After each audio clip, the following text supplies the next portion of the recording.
Well, a very good evening, ladies and gentlemen, members of the Flight Deck Sim channel. I hope you're doing very well on this 12th of August 2023, 4 minutes past 8 in the evening here in the United Kingdom. We're back in X-Plane 12 in the Zebo Mod 737 for the 44th Alpaca Airways members-only group flight today in the United States of America, flying from Philadelphia to Nashville and vice versa. You might have noticed I've got a little bit of a cold, a bit of a croak going on. It's a good job it's my first day off. This is technically my 6th day in a row flying. I've had a very, very busy week. I had a diversion this week as well, but we'll get a bit of a chance to talk about that later. But nice to be jumping in for another group flight. And I think how many times have been in the US for this one? About, I think it's the third or fourth time here. But it's been a long time since we've actually revisited the United States. So good to be back here as well. We've got full ATC. I don't know about en route, but certainly both airports seem like they're active now, which is great. Great responses here for the ATC as well. Who have we got here in chat? We've got Stratocar. Sounds like you need some hot sauce. What did I have for dinner? We had salmon, potato and veg. So very healthy. Alexander Passion, need your bed soon. Yes, you're an hour ahead of me, so it'll be 9 o'clock in the Netherlands. Yes, it'll be a nice late flight. We won't be, it was an hour 40 minutes, I think, the flight time here from Philly, because we've got a bit of a headwind as well. The weather is very inclement. Thunderstorms and changeable weather here at the moment. We'll have to see how we get on. Andy, good evening, folks. Missed another one due to work home now. Time to have a pint and watch you all. Enjoy your drink, sir. Brett's here. Stratocast, I've said hello to. Edo, happy members only group flight. I don't think you took part in this one or taking part in this one this week, Edo. I hope you can make the next one. Nice to see you here. 2 tons, Brendan McCreet, Stratocast as well, Gamer Deal, and Lars is taking part, our new residential Airbus pilot on the Discord as well, so you can certainly, well, battle questions associated with the Airbus his way, but thank you very much for tuning in. Anyway, let's zoom on in towards the aircraft here, completely cold and dark as mentioned. I've got the virtual checklist up and running. Quite a good turnout this month for the group flight, almost 30 people, so thank you very much for participating. We'll roll the giveaways as usual to every group flight moving forward. Of course, we're on the US Alpaca Airways livery today. Now, this is the Star Sim, I think it is, version of the Philadelphia airport. It's Payware scenery, which I showcased a couple of months ago, so I was quite keen to depart from here, seeing I had the up-to-date and accurate scenery for it as well. Also downloaded for the entire sector, and Nashville just using stock 80s, stock airport there, which looks very, very nice there. Flying along with you, but off that some first time in US airspace. Flying Walnuts. Well, more than welcome to always join in online. The ATC is a little different, but even I get a little confused occasionally, but they're very accommodating for us Europeans when we do visit as well. That's Small 788. Oh, hold on, yeah, hold on, I've not updated Fly Live, have I? Yes, give me 2 seconds, I'll do that in a second. What are you lot going on about at the start of the stream? Gluten, girlfriend, group flight? I think it's because who used to have acronym GF? Yeah, I see that. I get it. Very good. Well, I'll take this opportunity to jump into the cockpit. Look how many people have here. We've even got a 747. Oh my God, what is this? I think that's a 747 on top of something else. But either that or it's got a 737 engine bolted to it. We'll take this opportunity while someone's on the wrong stand to look at the engine size difference. Look at that. This gives you an impression of the size of the engines on wide body jets. Anyway, there we are, jumping into the cockpit. Now, before I forget, let me update the Fly Live overlay now, because I do realise that it still says 787-800 from the last stream. I always check that, but I just saw B7. I presumed it was 737. So 738, save. There we are. So that should have already updated. Perfect. We'll get the show on the road here in the cockpit. Right, so batteries on. GPU's on the bus, electric hydraulic pumps are on, landing gear levers down, and then we check all the aircraft documentation to make sure it's all accurate and up to date. Let's check the squibs. 1, 2, 3, 4, 5, 6 green lights. Fault APU detector in op. Verify we've got the master caution overheat detector. They're the 2 lights we want illuminating. And we have the fire warning. Test, we've got the fire warning lights, APU, engine overheat lights, wheel wells illuminated because we've got AC power, overheat detectors on as well. Emergency exit lights are armed. We'll test the attend button. Now, based on the weather forecast, let alone the fact it's a group flight, if I was flying this sector here, I'd be very tempted to take 2 tons extra fuel, which is exactly what I'm going to do, because there's thunderstorms here, thunderstorms en route, and thunderstorms at our destination. I think some people were pointing out that Nashville is actually currently closed in real life, or was certainly closed an hour or 2 ago due to the thunderstorms. So, group flight aside, let's take 2 tons extra. It's going to put us quite close to our max landing weight, but still below it, 64.5. 800 kilos below the max landing weight. We've got plenty of runway available in Nashville. So we'll take 9 for 10.4 tons of fuel, so we'll get that uplifted. Yeah, one of the things is if there's an active thunderstorm over the airport, refueling has to stop. So 10-4, we'll take 179 passengers. We'll make the aircraft nice and heavy.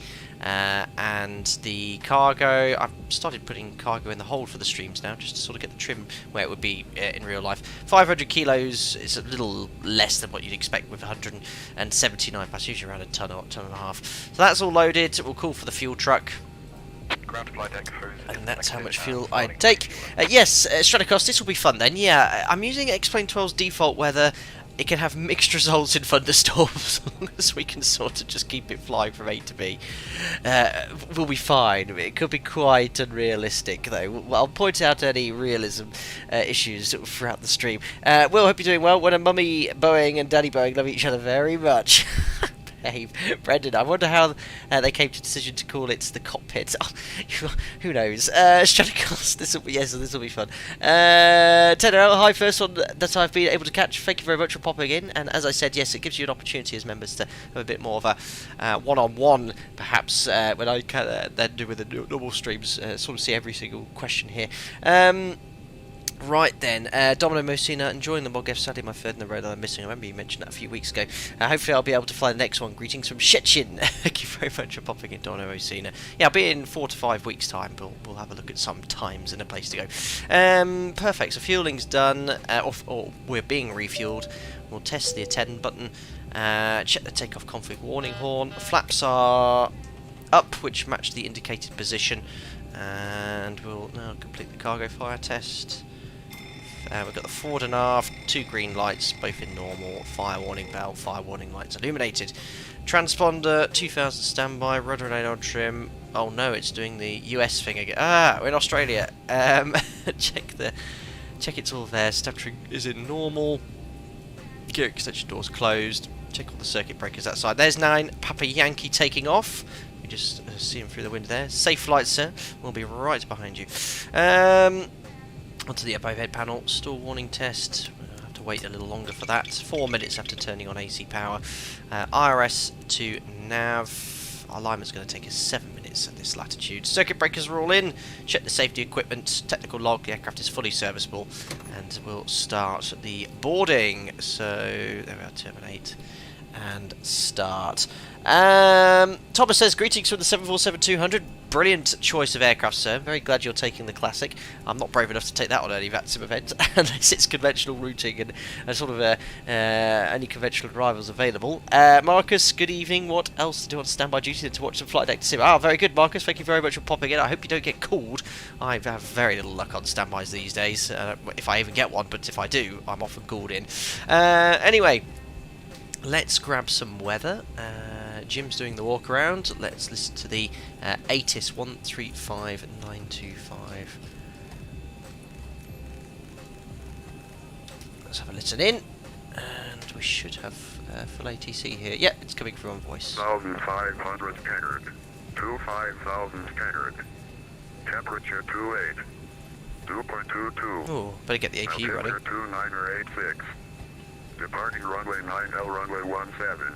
Runway 8. Notices to air mission. Operate transponder on mode Charlie on all taxiways and runways. Advise on initial contact. You have information Bravo. Information Bravo now.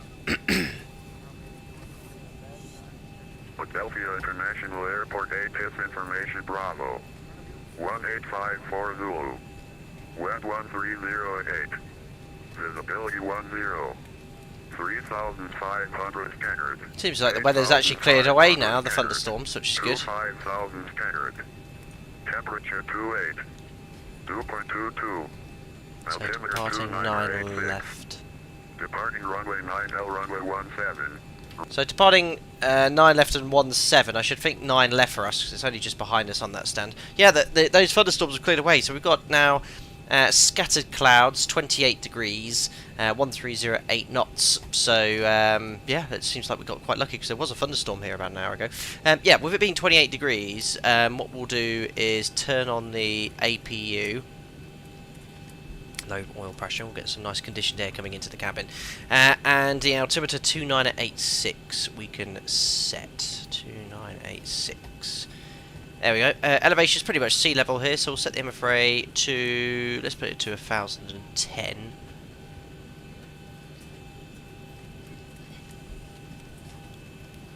Excellent, and we'll now load up the flight management computer. Marcus, 737, but not as a pilot yet. As CA, is that cabin attendant, Marcus? Well, yeah, you'll work your way up there, though, sir. I fly with a lot of ex cabin crew pilots cabin crew who are now flight deck, so you'll get there, buddy. Good luck. Keep us posted in Discord. Right, latest air rack installed, which I did this morning. We're in Philly, which is Kilo Papa Hotel Lima. GPS left. Routing is now going. It's Kilo Bravo November Alpha for Nashville. What does the BNA come for in Nashville? Because usually US airports sort of, PHL obviously for Philadelphia, but I guess NA for Nashville, and maybe they couldn't have KNA something, KNAS. Right, our call sign is Alpaca 44 Papa November for Philadelphia, Nashville. Departing runway 9 left, I hope. There's just the standard, love the US SIDS, standard runway heading departure, then turn on route. Let's now put the routing in, which is direct to, is it Moxie, Mike X-Ray Echo. From there to Penzi. From Penzi, Juliet 110 to Flirt.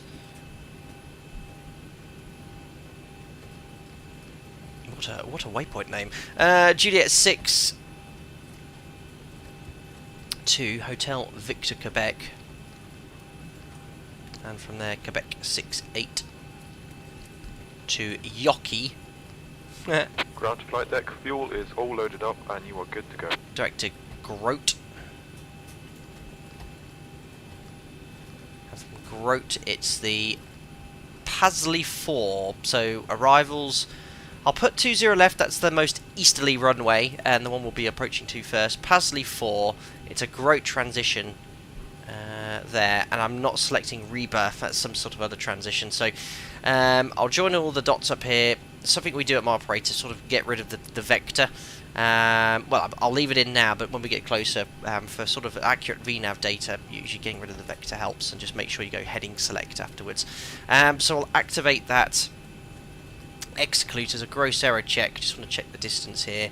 Maybe it's because I've got that vector in, it can't actually give a distance to go 0.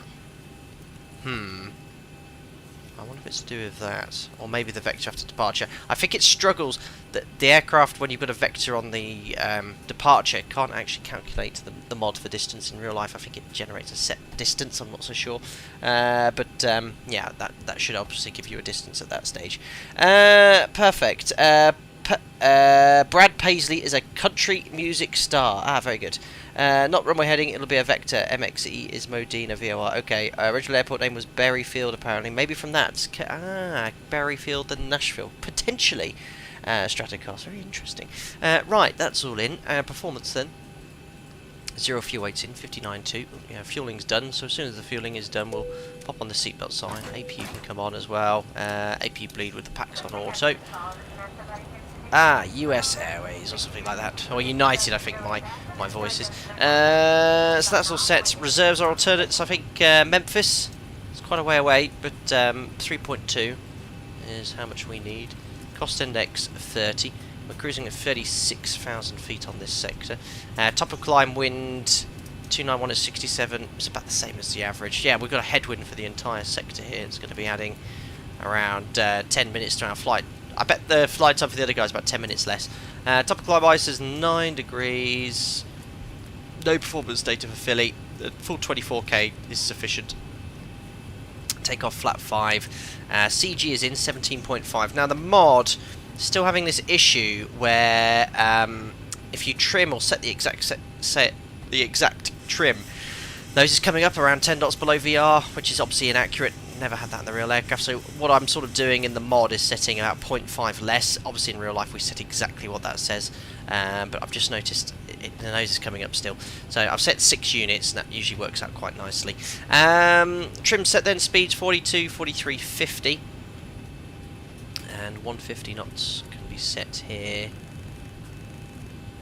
And the FMC's loaded up, performance complete as well. So we'll turn up the panel lighting. There we are, and look at the overhead panel. So yaw dampers on, nav transfer display switches are normal auto. Spar and engine fuel valve lights are dim. We can turn on all the pumps. We should have some fuel in the centre tank as well. 2.7 tonnes, that's a plenty. Cabin duty IFE, galley power's on. This is all set up here. Lighting, we'll turn panel lighting. Yeah, I think I've noticed, I'm using the X-Plane Beta, it's definitely brighter in here now. It's still, I think, in certain situations with the sun, depending where the position is, it goes quite dark, but it's certainly brighter than it was. I think they've made improvements there. Window heat's on, Pro Peak can stay off, voice recorders on, trim air's on, air conditioning is all set, that should be open. There we are. 360 elevation for Nashville set as well. Flight directors are on, runway heading and course is set, order brake to RTO, reset the fuel flow. We've set up the FMC, we've set up the radio tuning panel, and we're all good to go. We'll get the clearance shortly. Nice looking lady, said Alex, and Brad plays a Fender Telecaster, and there is a paint job motif which is a Paisley paint shop. I didn't know anything about all this. How do you get your top climb winter shirt at the top right of the flight plan? I always have to go down to the waypoints to find it, Brendan. You want to select a flight sim profile based off a very large European airline. I think it's called Ryanair. You might find that profile then match my Lido flight plan quite nicely. Lots of different airlines have slightly different Lido profiles. Yes, the one I've set is quite familiar to me, and there are other airlines available which have the same format too. Right, some nice refreshing water. Let's grab a clearance. We've got ground online, so let's see if they can send something over. I was flying a Max the other day, and for the first ever time in my career, I got the clearance via the FMC, because we have ACARs fitted to our Max, and we've got approval to use it now, but because obviously for 12 years we've only been getting clearances for voice, but it was the first officer that arrived. He went, hold on Sam, can't we get the clearance via the FMC? And we did, and we were in Palmer, and it was fantastic. Yeah, we typed it in, you know. I don't know what, I was outside, but we can obviously don't need, neither of us need to be in the cockpit, because you can just get it, it's on the FMC to read. So we got the clearance, went there, and it was like, yeah, fantastic. So, you know, flight level cleared here. This is the SID, squawks in, perfect. Straticus, that's freaky, man. Nice. Yes, Adam, I'll try and do a video of it so you can see us getting it. But it does. Oh no, that'd be difficult because it does say JAL on it. Right. Let's grab a clearance and from ground and see what we get. Which should be a Philadelphia 2 or some sorts. Oh, what's my stand? Alpha 25. Okay, Fort Victor on Whiskey. You can monitor Tower 18.5. We'll see it. Tower 18.5, thanks for service, Fort Victor. Philadelphia ground, very good afternoon. So Alpaca 44 Papa November, stand Alpha 25. With information Bravo, 2986 departure clearance to Nashville, please.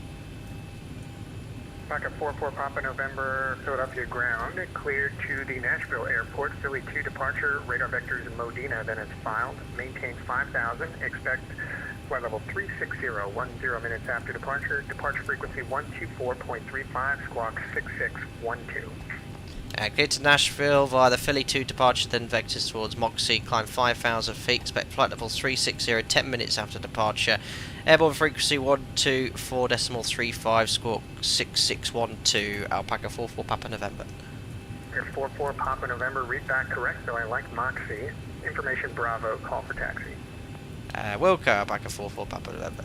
Excellent, so, yes, here, America, most of the airports you push back at your own discretion with apron control or a different apron controller, and then you just call ready for taxi. So we'll make sure that's all done. So it's 5,000 feet, and we've got the Philly 2 with the Moxie transition in, which I'll brief shortly, and squawking 6612.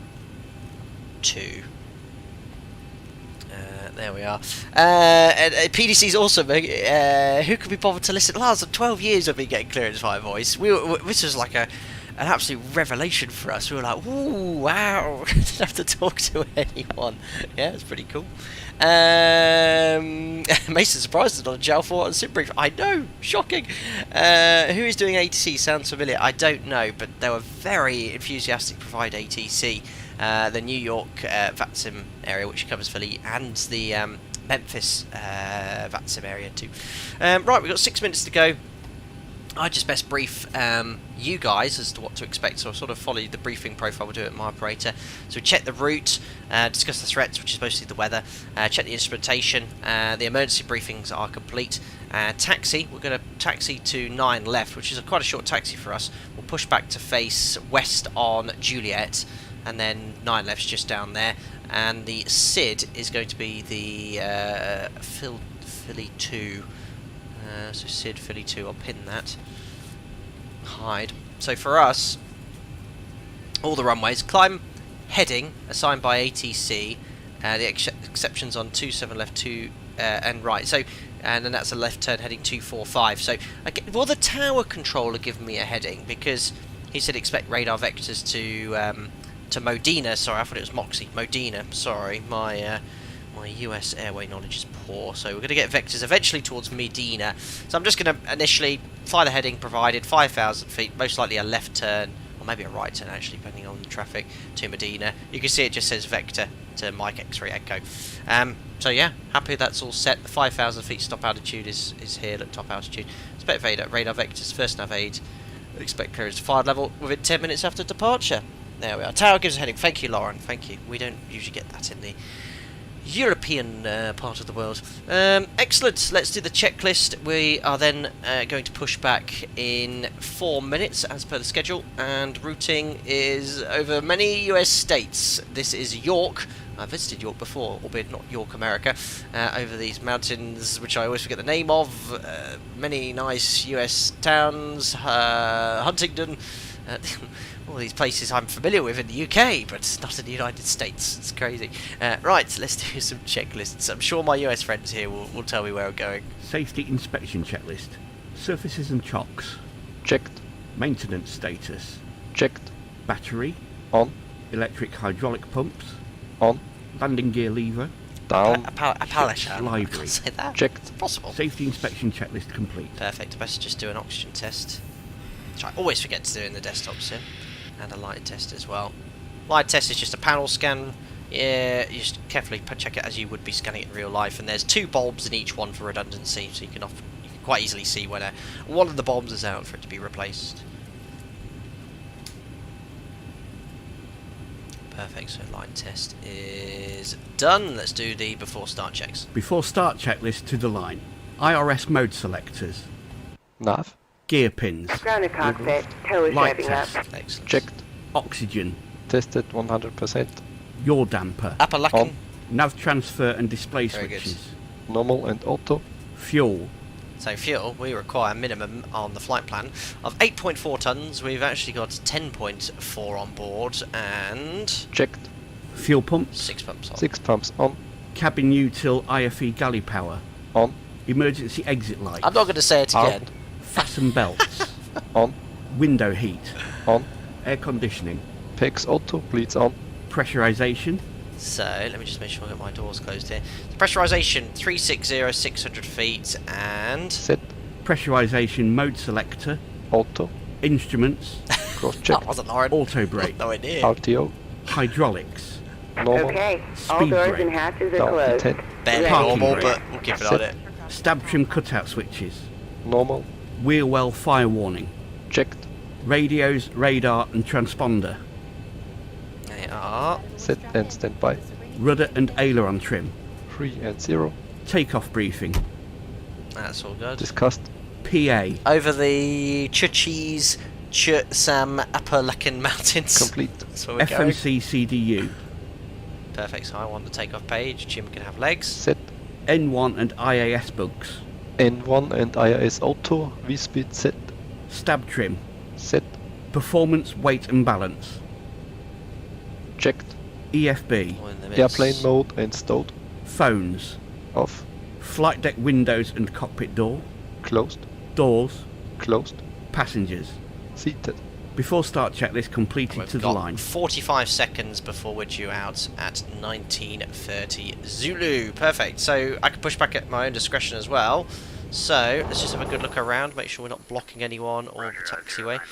And this is fun. I mean, I can only have push onto the taxiway really. Oh look, I've just realised there's a little car there. I wonder if that's off the satellite image or something. I hope it's not there. Looks about very small though. There's Alpaca 3 Echo just taking off. Look for departure clearance to Nashville, please. Excellent. Oh, I don't have a model matching for this variant. There it is. Right, we'll push exactly the right time. Ground to cockpit. Please show me where you want to go. Something like that. Tow connected and bypass pin inserted. Oh, look at that. That is perfection for timing. Below the line. Before start checklist below the line. Air conditioning packs. Off. Anti-collision light. On. Parking brake. Set. Transponder. Alt off. Before start checklist complete. It's like an apocalypse, but into a mountain. That's actually a taxi lane. Philly ramp is awful. So how else do I get onto it? I mean, I have to push back onto the taxiway. I don't know where else I could push back to. Is it here or is it the line? Oh, I guess it's onto this line here, isn't it? Okay. Yeah, actually a taxi line. Philly's ramp is awful. There's an airport. Taxi line is not control. Alright, I'll just go there.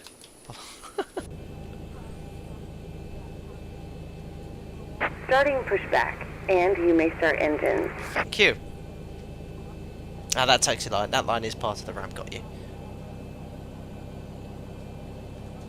An on-time pushback, a rare thing for a MOGF. But that's what's the advantages when you have discretion to push back. Alpaca Canada here as well. Canada. 696, give way to the company traffic exiting the ramp there in Kilo 6. Alpaca 696. Yeah, so yeah, my last stream was a week ago, and I'm not going to have an opportunity to stream before work because I'm super busy, as you well know. I'm in the process of moving, so a lot of other things going on as well. So yeah, I've got a standby next week, pending being called. I'll see if I can get a stream out here, but until really end of summer schedule, I am going to be super busy. Alright, starting engine number 2. The Herd of America. No alpacas left on board overnight. 696 taxi. Well, the weather's cleared up quite nicely, hasn't it? We've got N2, oil pressure, N1, 25%. Check the spar valve and the engine valve. The model matching is excellent. Alpacas everywhere today.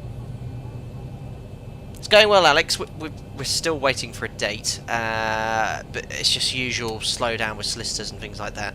We've had to sort of give them a kick up the backside, but our estate agent, who's sold the house and he knows the seller very well and has been great trying to get everything in order. So nearly there. Sonic it out. 24632 stable. Starting engine number 1. Nice, matching nicely. Do you have an AC? No, Stratocost not here in the UK. N2. Operation complete. Go ahead and set the parking brake. Oil pressure, N1. Disconnecting tow. Stand by. Perfect. The good news is the new house I've been to and the builder who's selling the house has very kindly let me get the internet installed, so I actually already have internet up and running in the new house. 1000 megabyte per second. I've tested it, works flawlessly, hopefully. I fixed the internet here for now, but I've only got a mere 300 meg per second here, which is more than adequate, but I've gone for 1000 in the new house. Why not? Right, disconnect. Yeah, I mean, Stratocast, it doesn't get as hot as it does wherever you are in the US. I mean, it has been hot, but right now it's about 15, 16 degrees Celsius, which is what's that in US Fahrenheit? I don't know. Alpaca 2212, Philadelphia ground, clear to the Nashville airport. Tow is disconnected and bypass pin has been removed. hand signal on the right. We'll see you next time, and have a safe flight. Perfect. Look at this, guys. Very busy here. Also American there, some of the US operators. Yeah, welcome to 2023 where most people have 1 gig connections. Well, the UK, we're way behind the world. Nashville on the Philly 2 departure, radar vectors to Moody. You should climb 5,000 feet. Perfect. So no tow bar, but lift up tug bypass been seen. Right, let's do it. Start switches, probe, anti-ice off. That's all set. Ooh, what's happened to my air stairs lights? It's gone a bit funky. Packs auto, AP bleed off. That's all set. Flaps to 5. Light controls. Full forward, full back, left, and right. Here comes the runners. Full right and full left. Recall. We can blank the lower DU, and now we'll read the before taxi checklist. Before taxi checklist. Generators. On. APU. Off. Start switches. Continuous. Probe heat. On. Anti-ice. Off. Air conditioning. PEX auto. Bleeds on. Isolation valve. Auto. Flaps. Flips 5 required and selected. Green light. Stab trim. Set. Start levers. Idle detent. Flight controls. Checked. Recall. Checked. Before Oh, taxi yeah, checklist 34, too complete. much for me. Right, let's request taxi. Ground Alpaca 44 Papa November, request taxi. Alpaca 44 Papa November, Philadelphia ground, give way to the company 737 just passing Victor there, then runway 9 left, taxi via Kilo Yankee Papa Whiskey. Giving way to the company 737 at Victor, taxi 9 left 5, Kilo Yankee Papa Whiskey, Alpaca 44 Papa November. Seems a bit like along the way around. So, giving way to the company traffic, we're going to make a turn on Victor onto Kilo. There he is, crossing. And then it's going to be Kilo Yankee Papa Whiskey. So we're just going round the other side onto 9 left. Perfect. So, parking brakes released. Turn off and taxi. Config. There we are. No takeoff config warning on. And about 30% to get the aircraft moving. Well, there's a little taxi that was vaporised onto the taxi. And there's Victor there to the left.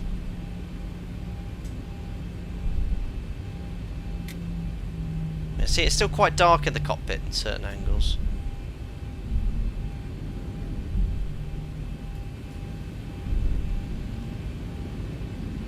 This is pretty much exactly what you can see out the window in the rear, like maybe a tiny bit more wing. Because you can get your head right onto the window. Oh, not taxiing very well. Right, right onto Kilo and Yankee Papa and Whiskey. These Navigraph charts are fantastic. Just a bit too much thrust.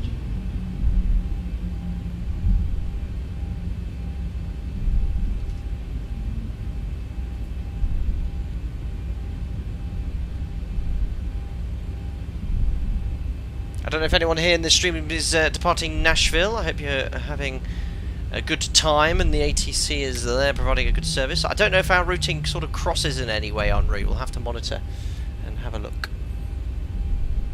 Yeah, Alex, yeah, that Lewis script I need to actually grab. So many people have suggested that, but I haven't actually grabbed it myself. There's Alpaca 696 lined up, ready to go.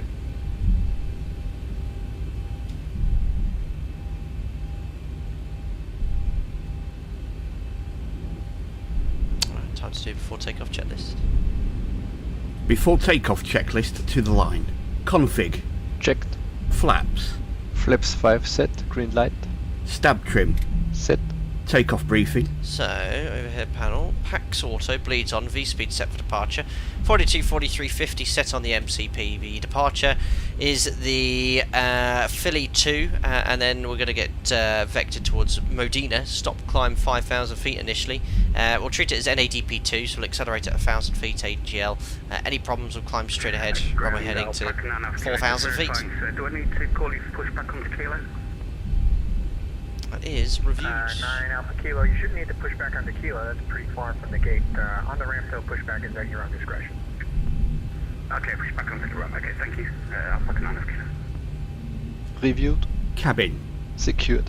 Before takeoff checklist completed to the line. So the mod seems to be lacking a bit of inertia here. It's sort of, if I go idle, it seems to want to stop where it shouldn't in real life, unless it's uphill. So sort of idle here, looking, it's slowing down. I don't know if there's something. It's slightly uphill, but usually at idle, if you get up to sort of 10 knots, it'll just roll for a very long time, unless obviously it's uphill. But I think it's Kilo Alpha on whiskey, pretty flat here. Philadelphia Tower 118.5. Tower 118.5, Alpaca 3 Kilo Alpha. Easy departures from Nashville so far, excellent. Currently 40 degrees heading to 42 with 23% humidity. Oh, that's pretty dry, isn't it?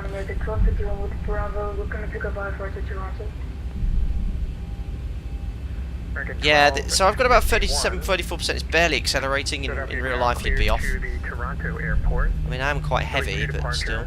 Radar vector is Pottstown. 10 knots for the turn. Actually, American 1251 on a rewrap. Please stand by.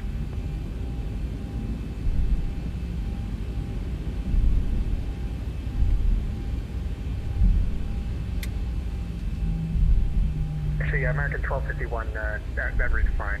You still ready to copy? Yes.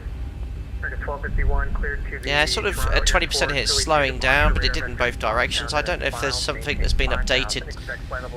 Look, it's almost stopping on its own here. Just the aircraft doesn't do. It's completely flat here.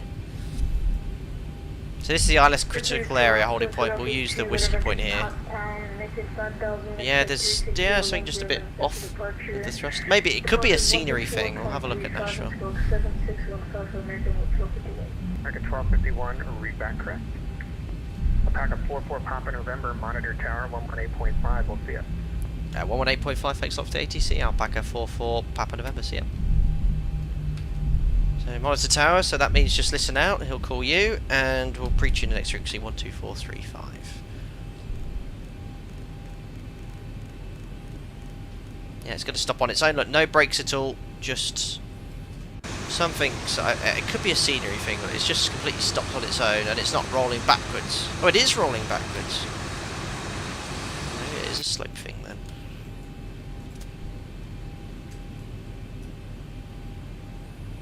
Idle makes it break. Gamer Deal said it. You've had it since Explain Beta 3. Yeah, interesting. I've just noticed it now.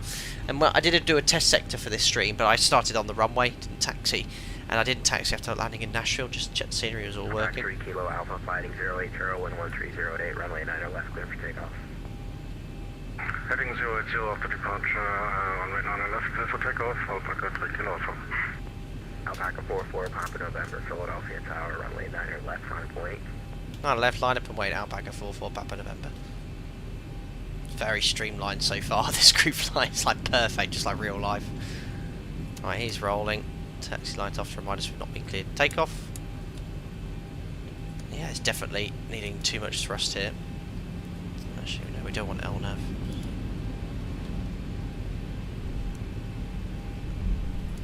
So that's correct, you get traffic, but you won't get any audio because you're on the ground, so that's perfect.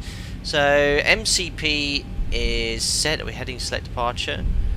Transponder, TARA, strobe lights on, just waiting for our takeoff clearance.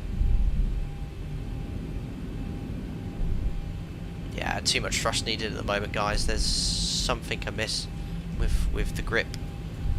Or it's just got no inertia. Idle, this is a 65, 70 ton machine. It doesn't just stop like that.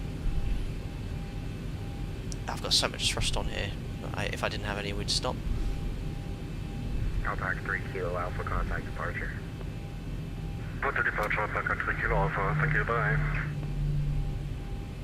There we go.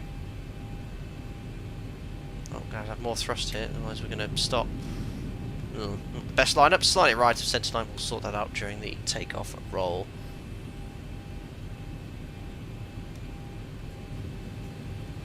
See, now it's wanting to roll forward slightly.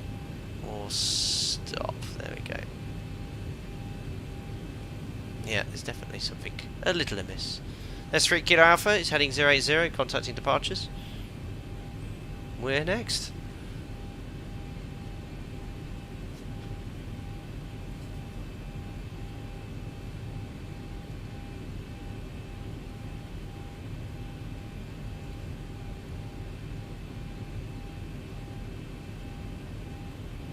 Large American Airlines aircraft just spawned. Look, is that 777?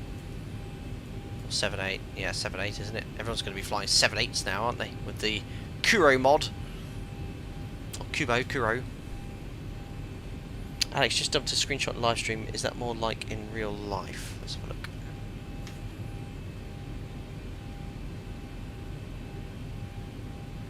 Alpaca 44, Have a look in Papa a sec. November, flying 080 with 1308, runway 9 left, clear for takeoff.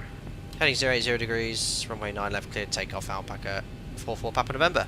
Right, lights on, checks complete, heading 080. Don't set that on the runway, otherwise the flight director will start commanding a turn. Right, timing, let's go to Nashville.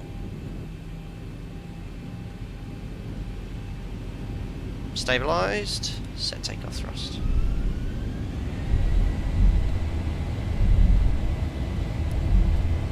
I've just realised I'm missing my N1 bugs on the FMC. Ooh, what's happened there? Takeoff thrust set indications normal. 100.1 seems a lot. 80 knots. Check to release forward pressure.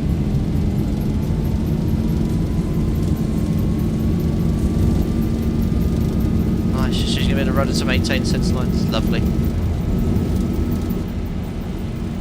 E1 rotate. Manifesting nose was just wanting to come up on its own. Deadband, we're airborne. Positive rate. Gears coming up.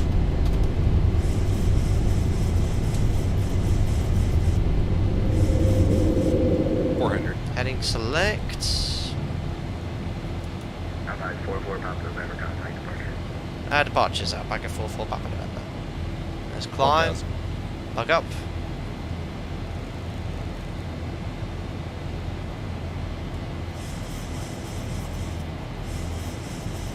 Trim nose down, flap on.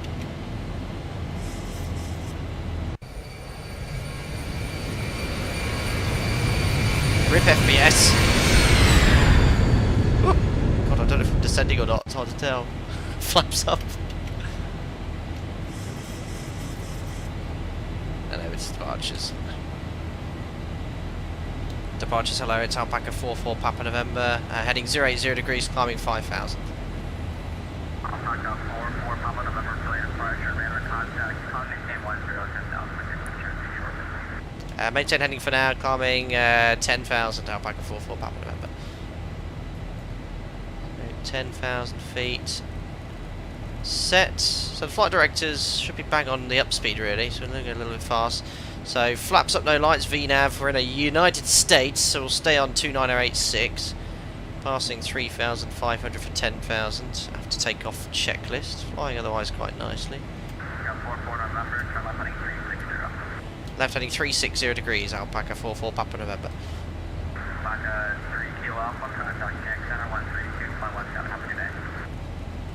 Center 132.17, Alpaca 3 Kilo Alpha. Gears off, water brakes off, start switches off, trying to hand fly and doing the after takeoff checklist is hard, but it's in trim now. Air conditioning pressurization 2.0, climbing, configured, trim airs on set. Now it's starting it nicely, look at that. So I don't actually have ortho for Philly because it wasn't compatible with the scenery, but as soon as we fly off to the west we should have ortho scenery.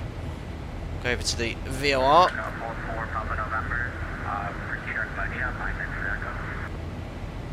Oh, I didn't get a word of that. Alpaca 44 Papa November, say again.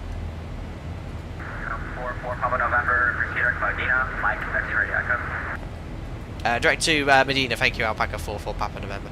It's just me unfamiliar with the waypoint names. Right, Medina executes LNAV available, and he gave me the 3-letter code for it as well. 44 Papa November, maintain 250 knots. Speed 250 knots, Alpaca 44 Papa November, which is what we're doing, and we're approaching 10,000, so vertical speed. There we are, after takeoff checklist is complete. Brendan, what do you think of the rotation of the PMDG? For me, it feels like it lifts off too quickly. Yes, the deadband is sort of half simulated. You have to pull back a little bit, but not by a huge amount. It's too light, whereas this is probably a little bit on the side of heavy. But it's somewhere in between we need. Oh, look, someone subscribed. No idea if it's streaming. So this is stock X-plane, and this line here is the ortho tile, and we've got that for the rest of the sector. Approaching 1 to go.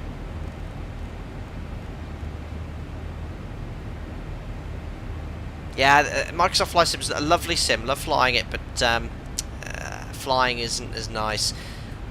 The only aircraft I've flown which I think flies and handles really well, and as to how I remember when flying GA, is the A2A Simulations Comanche. That feels like flying a GA aeroplane. I think they might be using a combination of Microsoft Flight Simulators, CFD modelling, and something in-house they're using, because that feels great.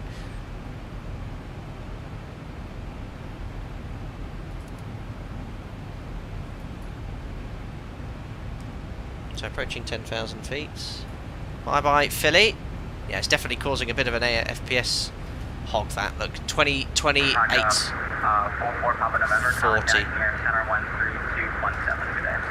132.7, thanks to ATC Alpaca 44 Papa November, bye.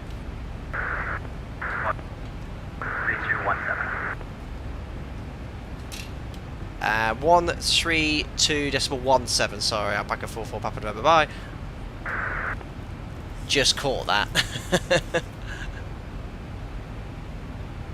New York Centre, hello, it's Alpaca 44 Papa November, maintaining 10,000, speed 250 knots, direct to Modena. Alpaca 44 Papa November, New York, welcome aboard. I'll have hired for you in 2 minutes, reference some airspace above you. You can maintain 300 knots. 300 knots, maintaining 10,000, Alpaca 44 Papa November. Whee, let's go. Legion 1683, contact Washington 133. We'll do the pre-cruise checks as we're at 10,000 feet. So fuel 6 pumps, 2 tons in the centre still. Lights coming off. Good afternoon, New York. This is Star Fox 64. Star Fox, what a cool side. APU's off, pressurization 3.5, set. These passengers, recall, checks complete. Tell it's hot here, look, 18, 19 degrees. Ah, look, anyone in chat can explain why is the temperature getting warmer as we accelerate? Anyone know why? Look, see it was 17 degrees, now we've accelerated 300 knots, it says 21. Anyone know why in chat? That's very realistic. I don't know if Microsoft Flight Sim simulates that or not. Excellent 2 tons, RAM, rise, compressibility, friction. So actually, the acceleration to 50 knots has increased the temperature of the pros by about 4 or 5 degrees. Friction heating. Actually, one of the ways, if you have cold fuel, one of the ways of mitigating against that is accelerating. Because the fuel in the tank shouldn't get any lower than total air temperature.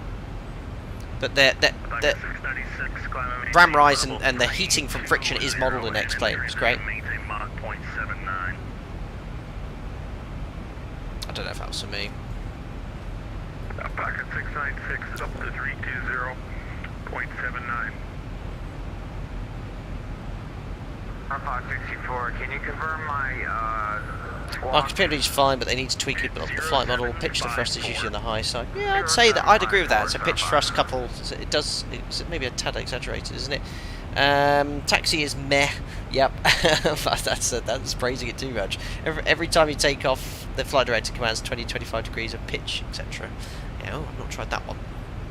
But yeah, I mean, I don't know about the thrust pitch couple. I've not tried that in a while, but it is quite significant in this aircraft. So if you shove on a lot of thrust, the aircraft will pitch up quite aggressively if you don't make any pitch input or trim it out. We'll look out this window because that's where my ortho is. No, it's not. That's the edge of the tile there. Did say we'll have to maintain this height for a few minutes. Bit of weather around here. Although, as I said, I do take the weather radar and X-Plane 12 and take it with a pinch of salt. Star Fox 64, contact Washington Center 13372. Let's just open the iOS, that's why the sim's frozen for a second. Star Fox 64, thanks. We're behind a couple of alpacas. And one's just taken off behind. 9 Alpha Kilo. Alpaca 3 Kilo Alpha, climb and maintain flight level 320, and when you transition to Mach, you can maintain Mach 70. Climb flight level 320 and on transition Mach decimal 78 Alpaca 3 Kilo Alpha. Perfect. Alpaca 44 Papa November, climb and maintain flight level 230. Climb maintain flight level 230, Alpaca 44 Papa November. So I'm going to go 230 VNAV. That's going to bring the speed to 315 knots. That's because what's based on our econ climb speed, but we'll change that to 300, which is the speed he requested us to fly. So just execute, and now VNav will pitch for 300 knots. We've already done the pre-cruise checks. And I know you US guys aren't going to like this, but we're going to set standard now because we've been cleared to a flight level. I know you wait for the transition altitude in the US. Oh, but a Unicom en route. It's a long way we're flying now, 40 minutes flight time. But I do have ATC for you for the departure and arrival airports. Brett, does the parking brake require much force to apply? Yeah, quite a bit more force than probably you think is required, having never done it yourself. But it's yeah, you've got to be on the edge of your seat perhaps. But yeah, it's quite you have to push it in quite an amount. Tutor says naughty. Brendan, I never follow the flight directors during takeoff. They always command too much pitch. Now during rotation, don't look at the flight directors. You shouldn't be. When you sort of get up to sort of airborne, you call for the gear up, then you can start following the flight directors. I don't know when you're exactly looking there, Brendan, but after sort of 200-300 feet, flight directors will be commanding, depending on your gross weight and thrust setting, anywhere between sort of 15 to above 20 degrees if you're very light with a high thrust setting. As a limit, if the flight directors command higher than 20 degrees, you never fly. It's 20 degrees is the maximum permitted attitude at my operator anyway. Anything beyond 25 degrees is actually considered an upset sort of attitude, so you don't want to be flying any higher than 20. 44 Papa November, climb and maintain flight level 360 in the transition to Mach, just do not exceed Mach 78. Climb flight levels 360 on transition, decimal 78 or less, Alpaca 44 Papa November. 360 checked. Yes, diversion, yeah, I did divert this week. I will tell you in the coming weeks, because it was quite a busy day. I will tell you, I was thinking about telling you today, but not just yet, so I'll tell you in the coming days. It was a busy day for me. Busy day. Medina, just leveling at 10,000. Bucket 9 Alpha Kilo, New York Center. Good afternoon. I'll power for you 2 minutes reference some airspeeds above you, and you can maintain 300 knots. 300 knots. All I can say is you did a really good job. Pat on the back.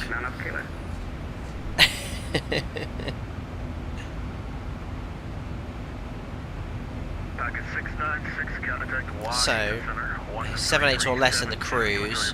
We're planning 782, so we'll make sure when we convert, we just do 78. 696 to Washington, 133.72. Brendan, you're right. You know what? When you're talking about that there with the PMDG, I have noticed that the flight director bars are often commanding an excessive pitch, even at higher gross weights and lower thrust settings. I do agree with you there. So yes, just hold it at 20 degrees. I've had that happen in a lot of streams and test sectors where the attitude that's being commanded is in excess of 20, which in the real aircraft you will get it, but you've got to be sort of, you know, less than 50 passengers, less than 2 hours flight time, with a thrust setting sort of in excess of 24k. Oh, Brendan, don't worry. Yes, so you won't miss the story. I'll tell you about it in Discord anyway. I'll make a post. Lars managed to drag the bus up to cruise. Better extend the tray table and have myself a refreshing beer. No Airbus banter. United 1470, flight level 220. 1470 New York, descend and maintain. Plainly, I heard you ahead. Very professional as usual. On Unicom, so finally nice to say. Finally time to say hello. Hi all. Just right behind you there, sir. Let's have a look at these X-Plane 12 clouds then. This is the new beta. They're certainly better. I do think Microsoft Flight Simulator clouds do look a lot nicer, but they're certainly better, aren't they, in X-Plane? I do like the reflection of the... look, they're looking very nice. A little bit of light turbulence, a little bit of oscillating, a bit of an oscillation, but not too bad. In fact, if I bring up Navigraph, we've got this little en route weather charts. Yeah, so these are sort of representing, these will be sort of isolated CBs and thunderstorms, and that'll be sort of caused by the temperature as opposed to any frontal activity. I mean, this is huge. Look at this school line here as well. Nasty. That weather that was over Nashville, look, has moved to the east. It's now overhead Knoxville. I should think everyone in Knoxville is getting very wet right now. But look at that. That's actually really nice, our routing. We'll just see if this. We'll see if this gets generated in X-Plane 12. Center Delta 801. Otherwise, the routing's clear. 380 direct to Suckers. Delta 801 New York, good afternoon. Marcus, good work around. Set speed of speed to VR plus 20 immediately after gear up, and it will command those 13, 20 degrees we like. Shouldn't work like that though. The flight directors are sort of commanding that speed anyway, changing the speed. You shouldn't really have to do that.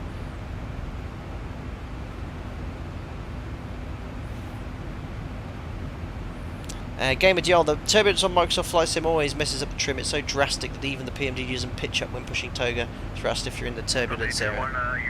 Yes, it is a little excessive, isn't it? Has the I think I heard the PMD got an update. How is it with roll? I've noticed in the latest PMD version I flew, that following the routing in LNAV and in heading select, the turning was very jerky. Have they fixed that?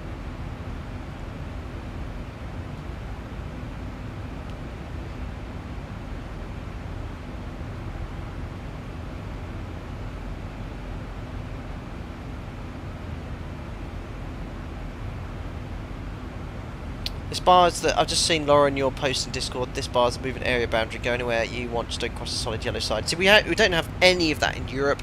That line is a runway whole point line. That's the only time you'd see that in Europe. Ah, Alex NL74, thank you for sharing.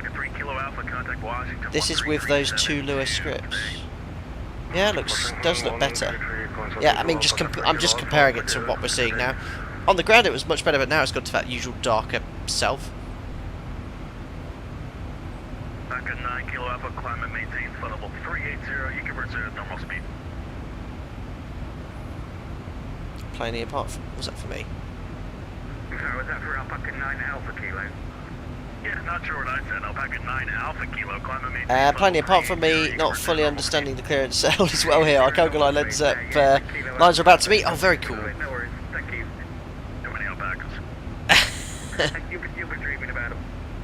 I hope not. Biggest change was the engine spool up correction. Yeah, that did need addressing because it was far too fast.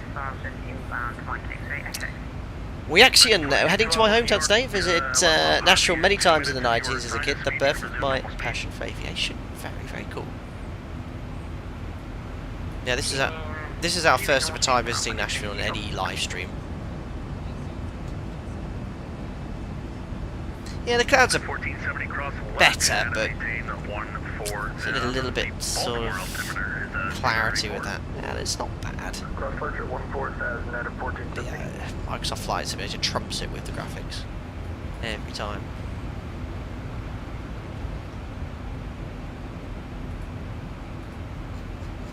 Turn that down slightly. We'll head on outside. There we are.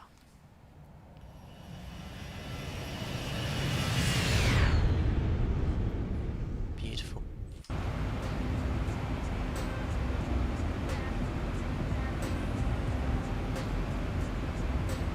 It's 3 AM for me. My brain is in overdrive on departure. Oh, Razin-Zaki, my goodness. 3 in the morning. That's effort for taking part though, buddy. Well done. 3 AM, where are you going to be? Are you in Asia somewhere? Alpaca 44 Papa November, contact Washington Center 133.72, enjoy the flight. 133.72. Thanks a lot for the ATC, Alpaca 44 Papa November. Bye. See ya. Who is this we're talking to? Washington Center, wasn't it? 725. Washington Center, citation 1829 Yankees, flight level 430. What's your location? Right off the coast, crossing OP. There you go. November 1829 Yankee, Washington Center. Hello. Just having a look at the VATSIM map. See this conga line before we check into DC.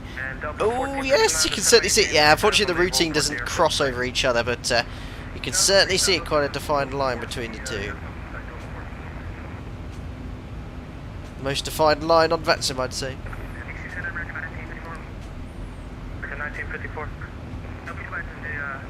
You're in Malaysia, Razin Zaki. Awesome, buddy. Star Fox 64, Washington. Star Fox 64, go ahead. Yeah, we're reaching our top of descent. We have 8 nautical miles. Okay, you're going to have to wait a couple minutes. I got traffic below you now. I'm about to send you.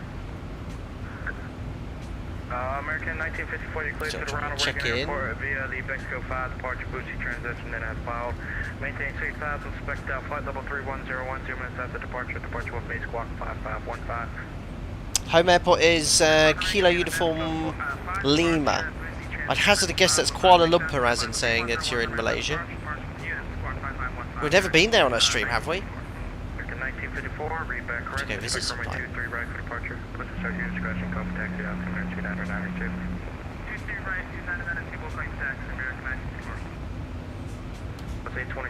Trying to check in, it's busy. Descend and maintain 3000 southwest 822. DC, hello, it's Alpaca 44, Papa November, climbing flight levels 360 to hyper decimal 78 or less on conversion. Alpaca 44, Papa November, Washington Center, hello. It's Washington Centre, I said DC, oh dear. Maybe I should have said Washington. No, it's flight level 300, okay, goes to 10 degrees. Looking good out there. Center United 1471 7000 for 14000. Zoom level 16 en route. You're okay, we get DC Centre a lot. Sorry, what's your location? I was right. It's Kuala Lumpur. We're about 4 miles from Delro, looking like about 15 miles. It's 88 21 16 Zulu, just over an hour. United 1470. So I was flying Concorde out of Washington to Miami. What a sector to fly Concorde. Can we get 19 left? 1470. This livery is brilliant. It's so America. I'm sorry, expect a visual approach runway 19 left at the Delta 294. Expect visual 19 left, Fantastic. 1470. Star Fox 64 requesting clearance for descent. Ooh, look at the contrails ahead. Star Fox 64 descend maintain flight level 180. Alpaca 3 Kilo Alpha. Star Fox 64. We've got Alpaca 696. I think on the left look, is that aircraft? Oh no, I don't know if it was the other group flying. I'm going to start crossing wild. I think they're a little bit ahead of us. American 1122 contact New York Center 125.32. Many Americans call it that. Ah, yes, DC. Someone's. I saw that flying Concorde crash. Just needs a Texas Lone Star on the tail.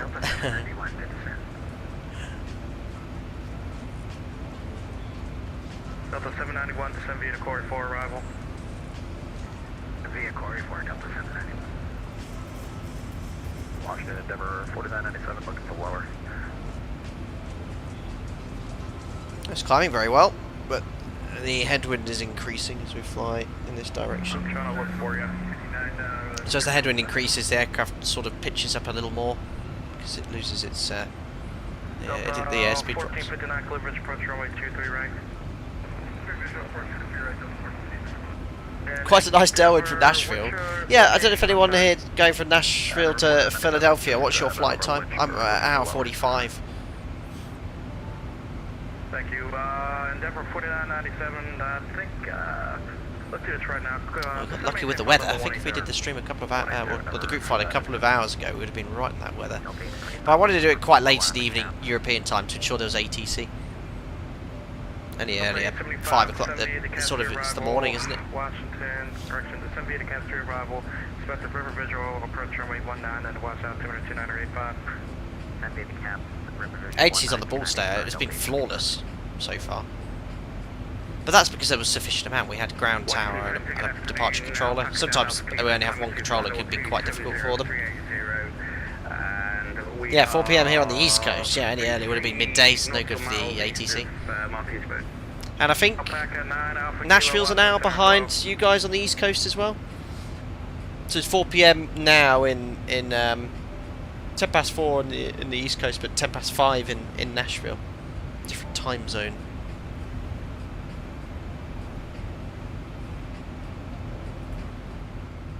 Up to 1459, runway 23, right clear to land, the wind 230 at 6.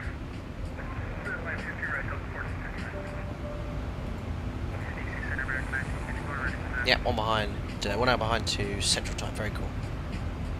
American 19. Brendan, you should do a MOGF using the broadsword call sign for nostalgia. Yes, start of my streaming, some of my streams when I started flying on VATSIM, we had broadsword, didn't we, for a few months, and then it's been Alpaca ever since, really. The thing was, not many people recognise the broadsword call sign, Bravo Romeo Oscar.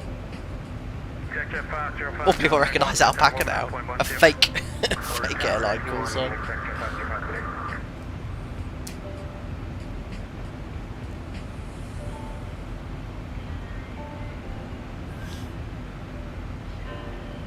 Washington Center 96178, you can go ahead and cancel our flight following. Yeah, approaching 1 to go. Monitoring VNAV. Oh, look at that, 5.6 tons. So much gas on board. 96178, you can go ahead and cancel our flight following. Yeah, descent's 2102. So actually, look, descent's about 50 minutes away. Delta 950, we missed a call for Laura. Negative percent by 1 second. American 2144, contact Potomac approach on 125.65. 2565 American 2144, CM. Flight 822, you have the airfield in sight. Now I've had Mike Romeo Bravo. Flight 820, airfield in sight. Flight 822. Contact Potomac approach on 125.65 for landing clearance. 125.65 for landing clearance. Southwest 822. Still fuel check here at Mike Romeo Bravo, just as we level off at 360. Mike, can we extend your left there, so can we change your seat? Alpaca 30 Mike, leave my This is the Martinsburg VOR. 27 minutes, 26 minutes, a nice a minute early. We should have burnt 2.5 tons. We've used 2.2, so we've saved plenty of fuel here. That nice early turn. When we took an extra 2 tons, we should have 8 tons on board. We actually have 8.3, so we've saved about 300 kilos. Makes sense because I think the SID probably expects you to be on that heading for a little longer. When you get shortcuts on the departure or during climb, you often save quite an amount of fuel because you're obviously burning more fuel there. There we are. I've reached cruise level. My operator will now select max continuous thrust just in case the speed gets low. Ensures we have more thrust available. And we're all good to go. Fuel check's done. This is now our lower workload phase of the cruise. I can now open up for questions. There you know it is, guys. As ever, if you ever want to ask any questions, I'm able to answer within reason, of course, about commercial flying. And he does have a climb rate. The real aircraft fluctuate that much. As you climb higher, the climb rate reduces because less thrust is being produced from the engine due to the air density. So it gradually decreases the higher you go. And once you get up to optimum, and you want to climb above optimum to maximum, which is unusual, you're going to get sort of no more than 500 feet per minute.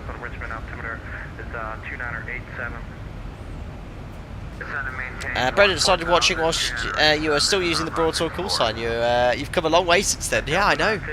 What are you up to now? 89,000 subscribers? Well, 89.2, 89.3. I'm sort of steadily growing, even though I'm not streaming so much. But yes, when we get to 90,000, it'll be around when we move. So I will get a charity stream all lined up for that. I think for the charity streams, I'd like to sort of push the boat out a bit and do something a bit more sort of like testing.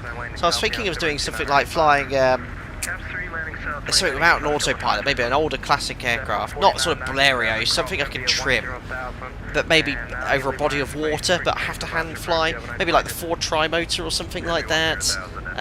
You know, it's like a bit challenging, or maybe a seaplane where I can sort of do a longer flight, at least I can land on the ocean, take a quick break, and then take off again or something. But I was thinking of doing something maybe about 4 or 5 hours long for that. Concorde Max failure stream. No. Sim 737 pilots, if winds are more favourable at flight level 320, for example, and you're at 360, what's the process for resetting VNAV path from 320? So you simply update the cruise level in the FMC and then descend using VNAV or vertical speed. That would be the appropriate mode to use. We're very spoilt in real life, Sim 737 pilot. The flight plan we receive is it will program or plan the best or most optimal flight level. But what often is a constraint, which you don't have in the desktop simulator, is airspace. So sometimes Lido plans a flight plan which isn't even efficient. It's because air traffic control needs you there. We fly to the UK to a lot of airports in France, smaller airports, and we're often capped by Paris. The aircraft will be most optimal flight level of 39,000 feet, 38,000 feet. We're flying for an hour and a half, but we're capped at 29, 30,000 feet because of the airspace. It's too busy above us. But yet, otherwise, Lido flight plans are pretty accurate at providing the most optimal flight level.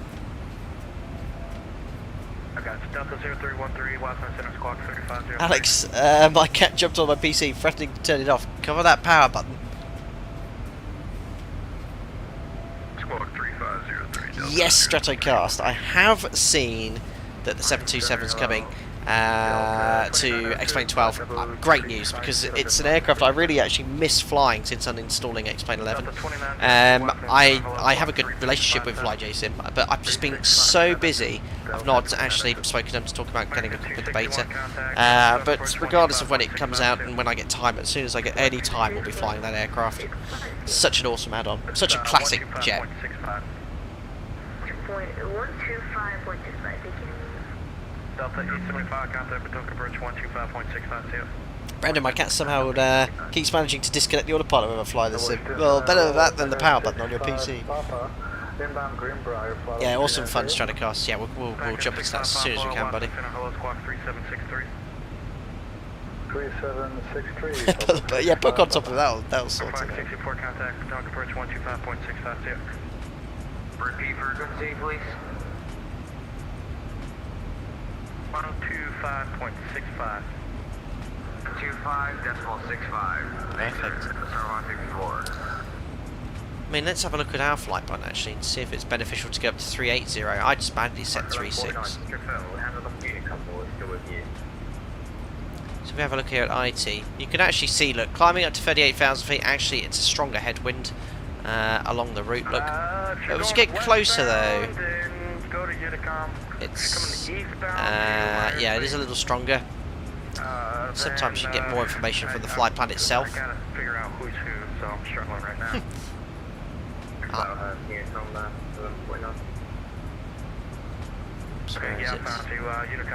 Yeah, so 2,000 feet above. When it says not available, it usually doesn't have a significant saving. If you can see that 2,000 feet below, it actually save a little bit of fuel. But it's 7 kilos, so it's not really negligible. 2565 Delta 950, so long. Okay, Joe, I sometimes get step descents on flight plans by SimBrief. Is it normal for VNAV to descend at 1,000 feet per minute and not level change? So, yeah, those step descents usually need to be complied with air traffic control. But often not. If it's lots of step descents, you can get held higher. But if you get descents way before your top of descent point, yeah, 1,000 feet per minute is a suitable descent rate to get to your new cruise level, so leave it in VNAV. Level change pitches down as quickly as possible. It will idle thrust and pitch for speed, so if you're doing a cruise descent, level change isn't really appropriate. You want to use VNAV or vertical speed. Alright, I think I heard somebody ready to go. Mason, has anyone else been getting artifacts in X-Plane 12? Been getting them today, which is odd. Didn't have any issues earlier playing Microsoft Flight Sim. So last X-Plane stream, I had some sort of, looks like the graphics card is failing, but other people have reported the same issue with the beta where it sort of flickers the whole screen. I haven't had word artifacts, but I've sort of had like bright colours, and that also appeared on the stream for anyone watching. But I've not had that with the latest beta.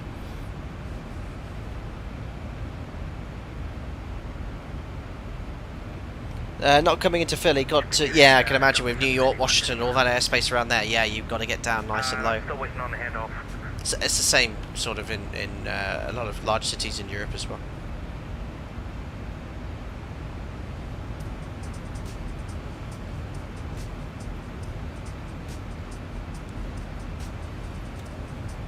Excellent. Oh, I just want to get moved into the house, guys. My office, I'm going to have a nice big office, and the internet, I've got the hub in the office, so I can get it straight connected in there. Yeah, I'll I don't know if I've got a picture of my office. Let me have a look. I've got a video of the house. I'll try and find a picture of the office for you. It's a bit empty.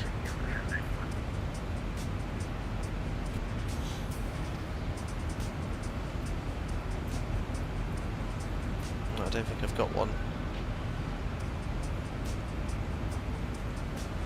Sim 737 got pelted by L at 340. Not explained by any chance, are you? What is the Sky West 1229? Requesting to lower our cruise to 34,000 feet. Roger. Thank you, Sky West 1229. Right, so I'll correction, Delta 525, contact Patoka Bridge 125.65. I'll get 2565 for Delta 525. The 356, contact Patoka Bridge 125.65. 125.65, Delta 356, good. It's 300, contact New York Center 125.32. 125.32. No, I'm trying to find a picture of the office. Well, I've got a video, but I'm trying to take a screenshot of the actual room. It's not very... No, I can't take a decent screenshot though. I see a lot of people flying A380s on, or super cool signs with the A320. Are they actually flying an A320 add-on? Is there actually one available? It's probably like a very basic one, I guess. Alpaca 2 Tango Lima cross cross SO at 10,000 at 250 knots to Philadelphia altimeter 2983. Cross SO at 10,000 250 knots. Can you say again the altimeter 2 Tango? Yeah, in the live stream channel then I'll put a little video of the office. It's like literally only 5 seconds.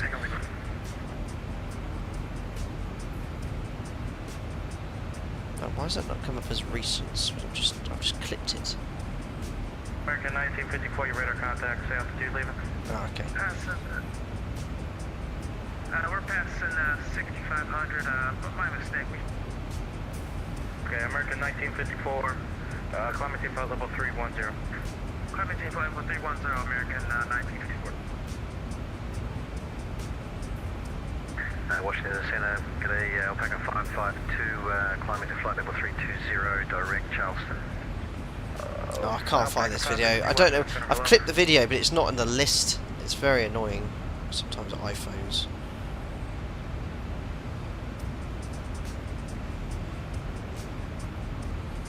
Oh, by the way, you know I go clay pigeon shooting. I won the class. I'm in Class B. You've got category A, B, double A, the best shooters, A, B, C, and unclassified. I'm in B, and I won this month's competition. I got the most targets, 38 out of 50 in the competition. I'm going to go collect the medal next week. I'm very proud of that fact, as you're probably told. Crash, cheers, Phil. Ah, I finally found the video. Right. I've posted it in the live stream channel, but it's a snippet of my new flight deck sim headquarters with the internet all connected, ready to go.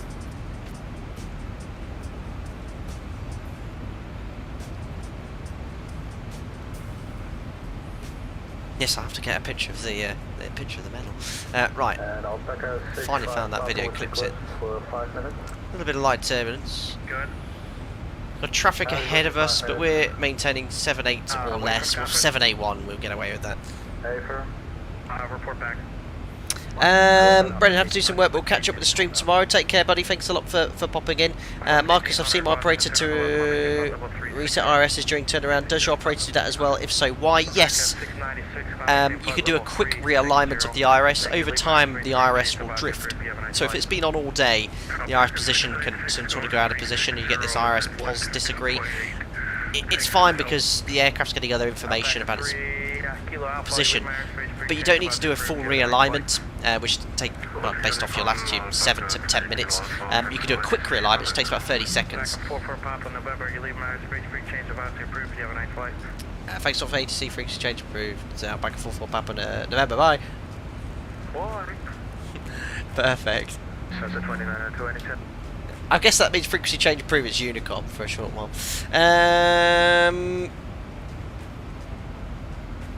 Yes, it's just a quick realignment to get the IRS position updated. You don't need to do a full alignment, but we don't do it. I do it if I get the IRS pos disagree. Don't do it in flight. Do it on the ground only. Also, real life in real situation. I've never done that, but yes, you don't want to be doing it whilst moving. Otherwise, you've got to do a full realignment. Stratocast, have you started setting things up in the new house? Office stream studio first. It's nothing in there, but it's a new house which I'm very excited to move into, and the builder has given me a lot of flexibility, so we can sort of visit.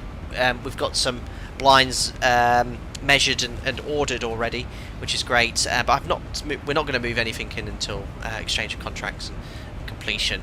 But yeah, the office, we'll move most of our stuff ourselves. We have got a removals company to take the big stuff, but yeah, the office it'll be ready to go. I've just got to literally put my desk in. My existing desk will fit nice and snugly. It's pretty much the same width as my current bedroom I use in the house I'm renting now, and yeah, should be good to go from the second I move in. So yeah, we should be in by now. It's just in the UK, I'm sure it's the same elsewhere in Europe and in the US. Buying a house is not a straightforward process. In this case, we didn't have. I'm renting a house. I've been renting a property for over a year. Don't have to sell a house. We're just simply buying one, and it's taken ages.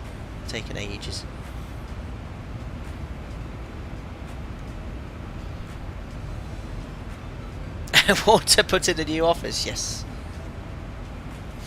Frequency change approved is any frequency you want. Unicom is implied. Very good. Marcus, yes, you switch to a line, the IRS, you then update your position in the flight management computer using your GPS position like you do on the first flight update, then move the switches back to nav. It is a smart radiator, yes.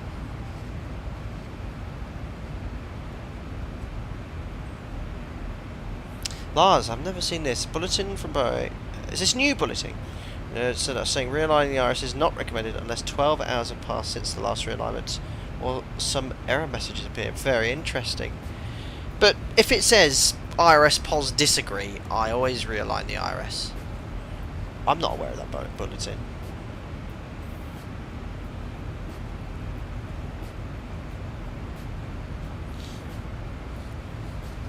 Interesting if it is, because we don't have any restriction for that. Ooh. This is very dramatic. Oh, these are the Alpaca Mountains you were telling me all about. Yeah, the clouds do some funky stuff, don't you? When you move the camera, look, I've noticed they reload quickly.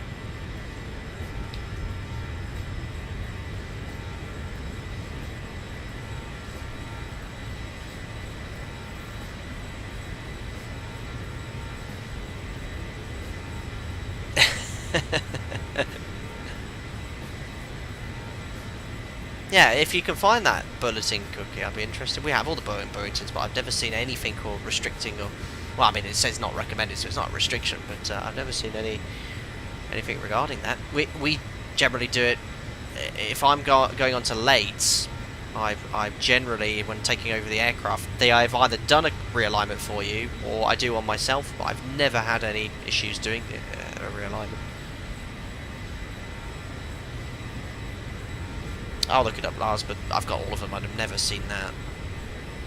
Mate, do you reckon, Lars, it could be to do with your operator, seeing that you're a little higher up latitude-wise? I don't know, but yeah, I've sort of always done it. Looks like winds are more favourable at the lower outs. Yes, I think they are. Seeing that you actually save a bit of fuel going down, but the time's about the same. We'll stick it at 3.6 for now.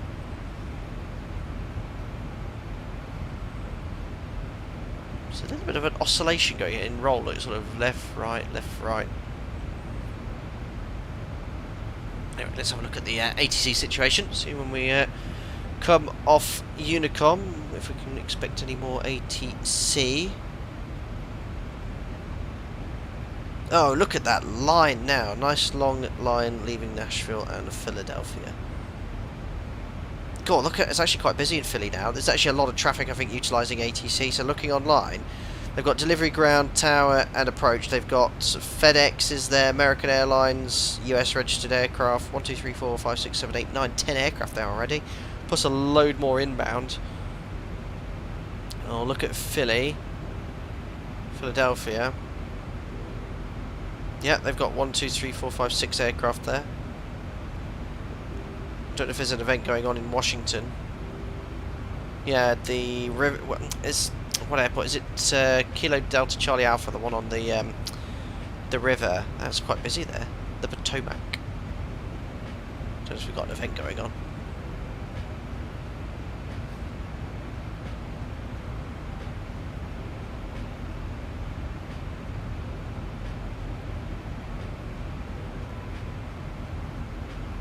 Reagan International. Yeah, we've done that. We've done that river vision approach on a stream a long time ago.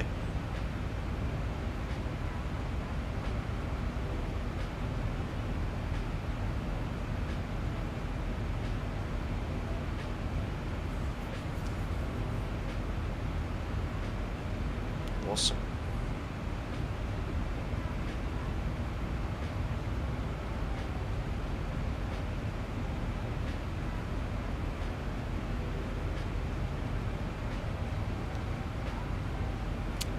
DC8, great for plane spotting at a Gravelly Point Park.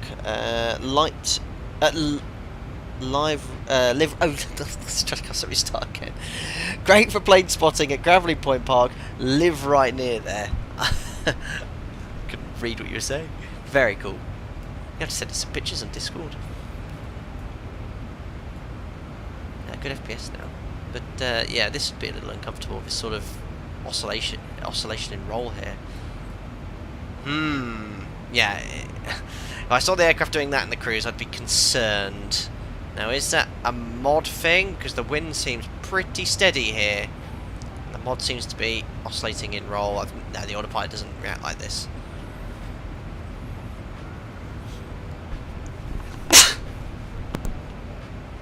I hope you didn't hear that. I wasn't quite quick enough muting the mic. I'm getting down a little bit of a cold. Excuse me.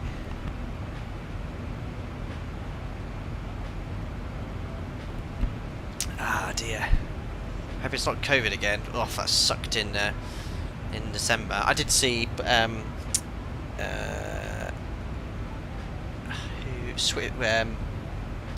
who said they've got COVID in Discord. Can't remember if it was Shuey or someone else. No, it was Shuey.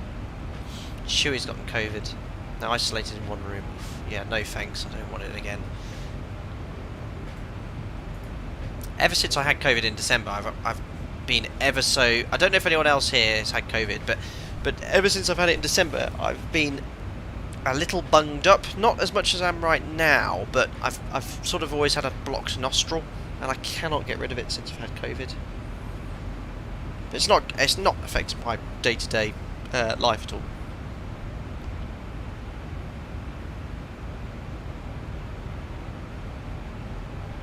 Excuse me, because I was just blowing my nose all over the monitor.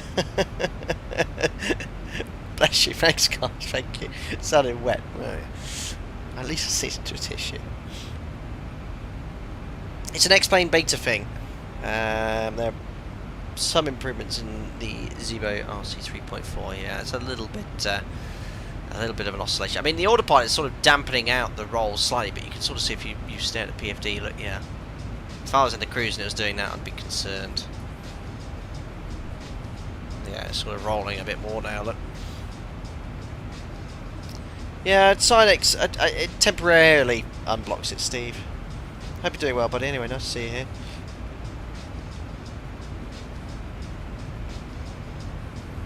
Yeah, almost halfway to Nashville. And 1 for 50 minutes. Makes sense. Flight time around an hour 45.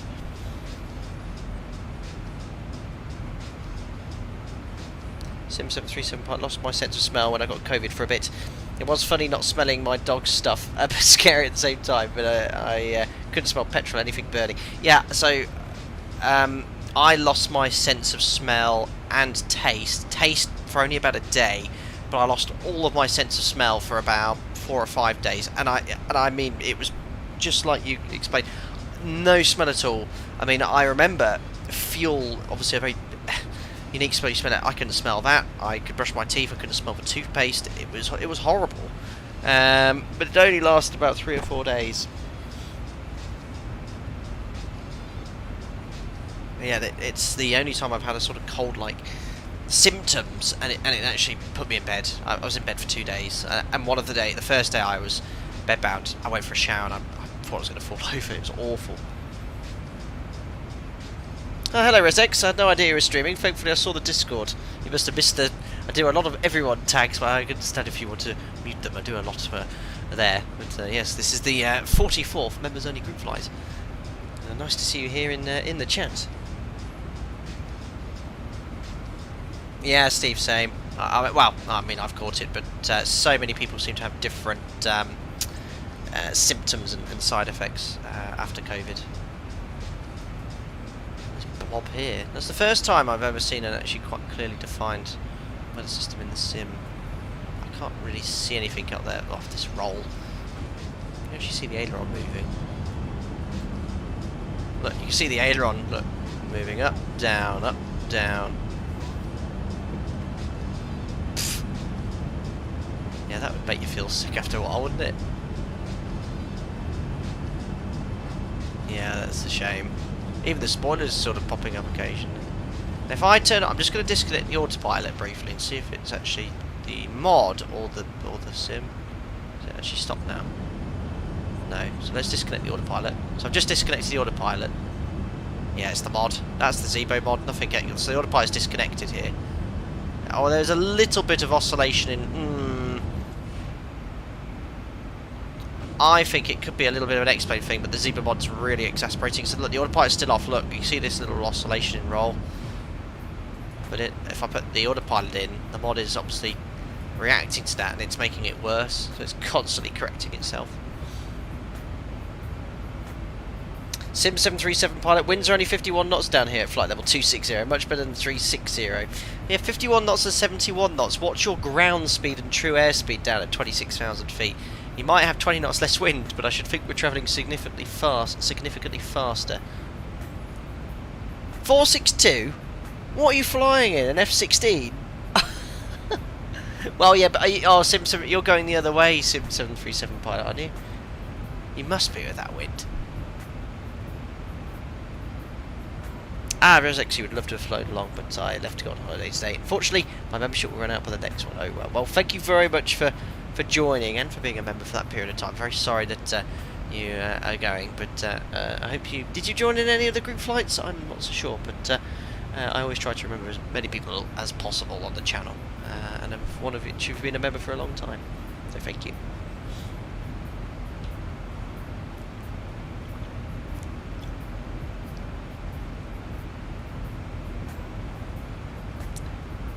True airspeed 493 knots.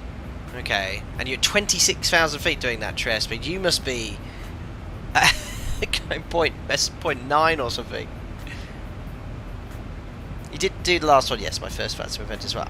Well done. Well, that's enough. The fact that as a member you did your first ever flight on VATSIM on one of our group flights is excellent.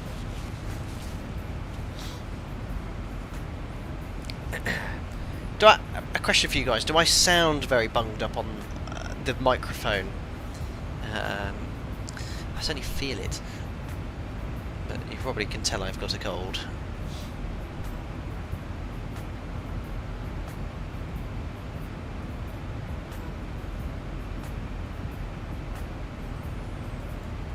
Ah! I should think they are fellow alpacas over there. Can we see them? I wonder if it wasn't for the oscillation. Oh, KLM. Is that KLM? I can't see because it's rolling too much.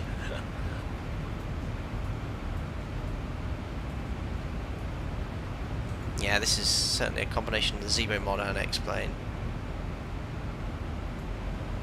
Can't see any other traffic over there.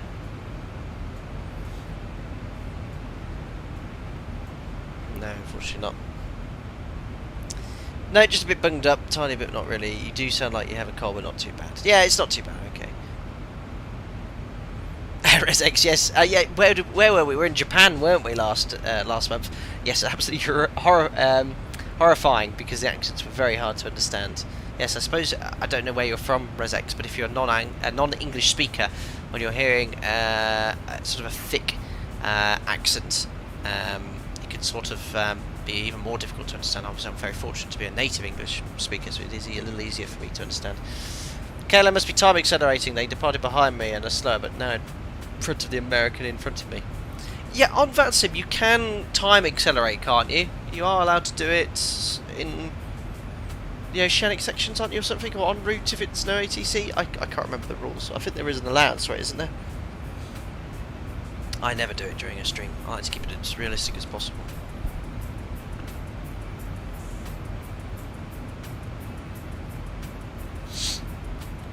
Not in controlled airspace. Got you. Makes sense.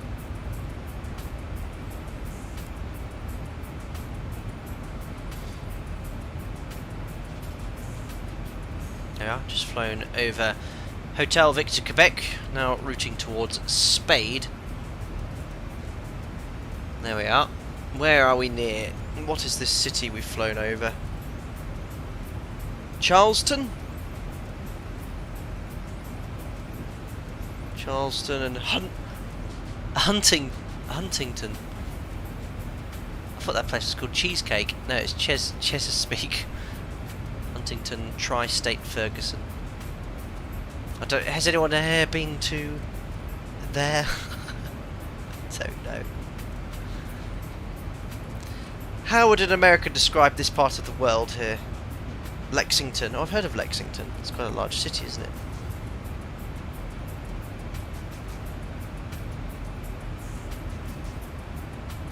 I'm Welsh, I speak Welsh and English, but I'm not going to lie, I find the London accent hard to understand. Brilliant. Unless a controller okays it, which they don't, because I tried to sequence them, yes.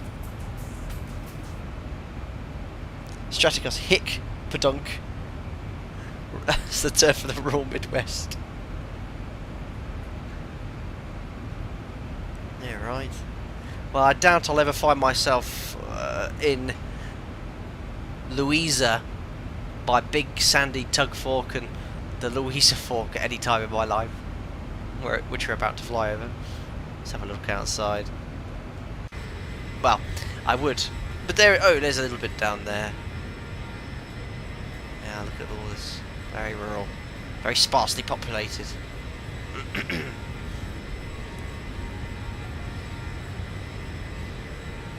Big Horse Racing City. Ooh. No spoilers, please, but I've almost finished with what time I've had available. Better Call Saul. Been watching it over the past few months, but I've been watching any spare time I have a bit of the last season. Don't tell me anything, please. I've obviously watched Breaking Bad, which I loved, and I've been really enjoying Better Call Saul. Saul.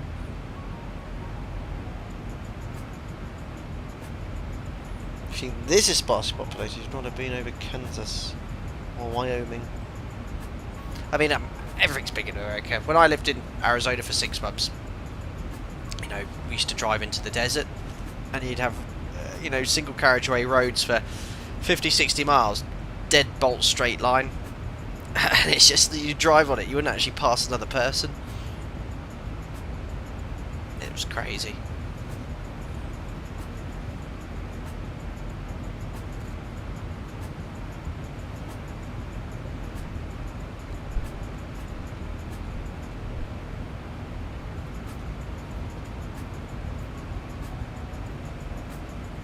approaching waypoint Spade. Some interesting clouds ahead in Explain 12. What on earth is that? There's Alpaca 3 Kilo Alpha ahead anyway, like you can sort of see all the traffic there. Ooh. Yes, that looks like some sort of strange character. Oh yes, I just realised Navigator is still up. There's Huntington on the right, but I don't know if we'll be able to see anything. Oh, there it is.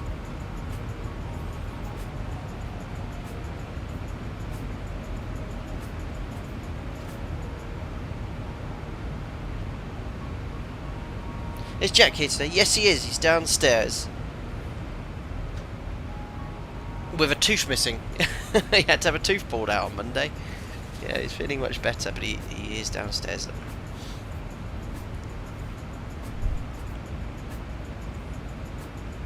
Yeah, I need to take a picture of him with his tooth missing. I'll do it after the stream.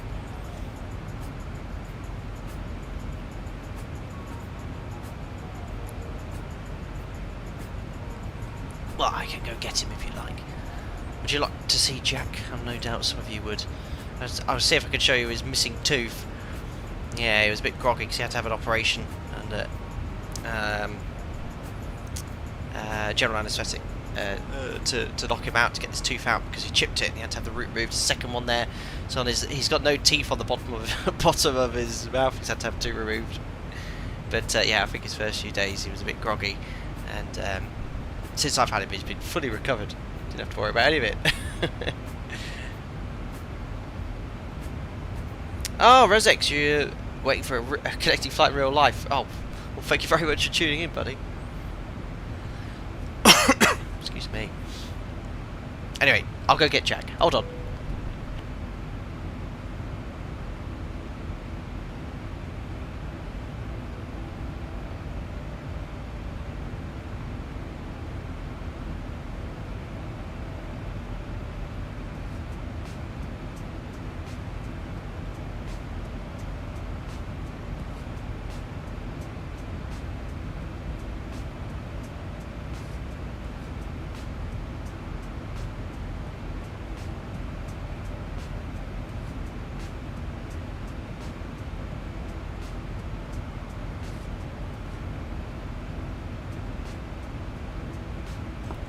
Found him. Jack, look who's here. It's the Discord members. Hold on, I don't want to. Oh, hold on, I'm gonna knock my water over the laptop. That wouldn't be good. Ah. Jack, who is it? Come here. Come. Show everyone your tooth. Up. Come here. Come here. Up. Come on. So you can see, look, where he's had a bit of his leg shaved off for the operation. I think is that where they put something in there? He's looking a bit nervous now. So have a look at his. I'll try and show this to you guys. Hold still. You can't see because his sort of teeth there. He's so good, like he doesn't mind me touching him or anything like that. Jack, come here. Sit. Hold still. It's going to be quite hard to show you whilst holding the camera, but basically he's had. I don't know if you can see. No, he doesn't like it. It's hard to do. Oh! Yes, he's trying to get his toy. Oh, bye then. Come here, on your bed. Come on. On your bed. On your bed. On your bed. Pew. Lay down. Yeah, he's a lot better now, but hello. Leave it. Jack. Jack. Where are you? Oh, I've got the iPhone cable. Get your toy in. Get him. Yes. Jack. He loves it. Well, bye then.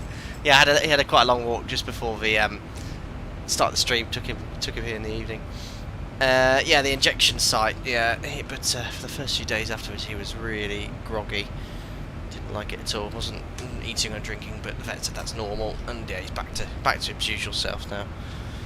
But yeah, he's I don't know how it happened. He was just oh, it's all. I'll get my camera right here. He was just.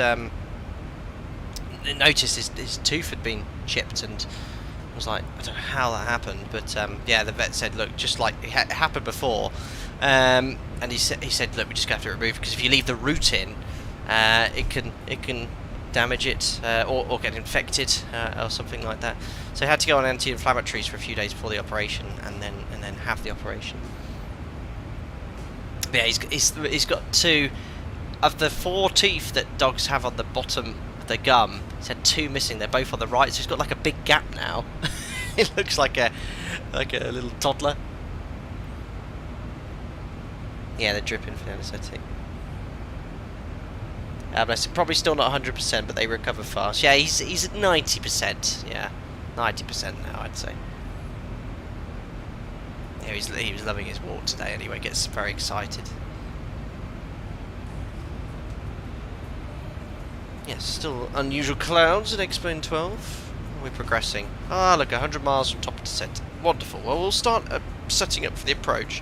We'll have a look here.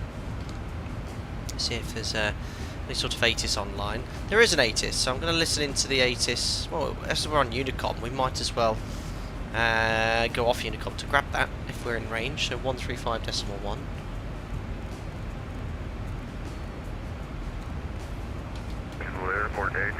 I love how it's when it's at a distance, it sort of sounds a bit of a static. It's great. Visibility 10. View clouds at 1,400. 4,700 Kennard. Ceiling 15,000 Brooks. Temperature 25. 2.21. Altimeter 299.5. ILS approach is runway 20 right and 20 in use. Departing runway 20 right and 20. RFP approach is available upon request. Simultaneous approach is to parallel runways in use. Notices to air mission. Burn activity in vicinity of airport. Virtual birds. Use extreme caution. The terminal ramp is visual. Contact ground control when ready to taxi. Advise on initial contact. You'll have information Delta. Perfect. We've copied information Delta then. It is 1806, so we can expect to land south. 10 statute miles, few clouds scattered and broken. 25 degrees. Altimeter's 29 and 905.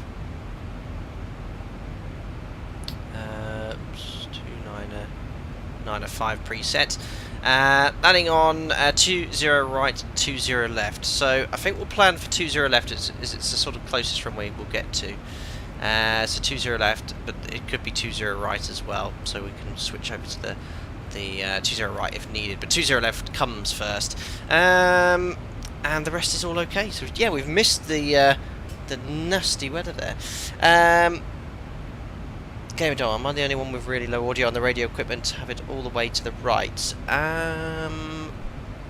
Yeah, it might need to either go into the X-Pilot client to turn that up, and the Windows volume mixer and turn that up as well. I have mine set super low actually on X-Pilot.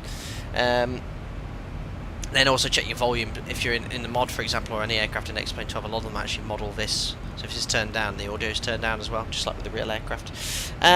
Right, let's start setting up for the approach then for 20 left. 250 below 10,000 in. Forecast altimeter 29 and 905. And let's get the winds in.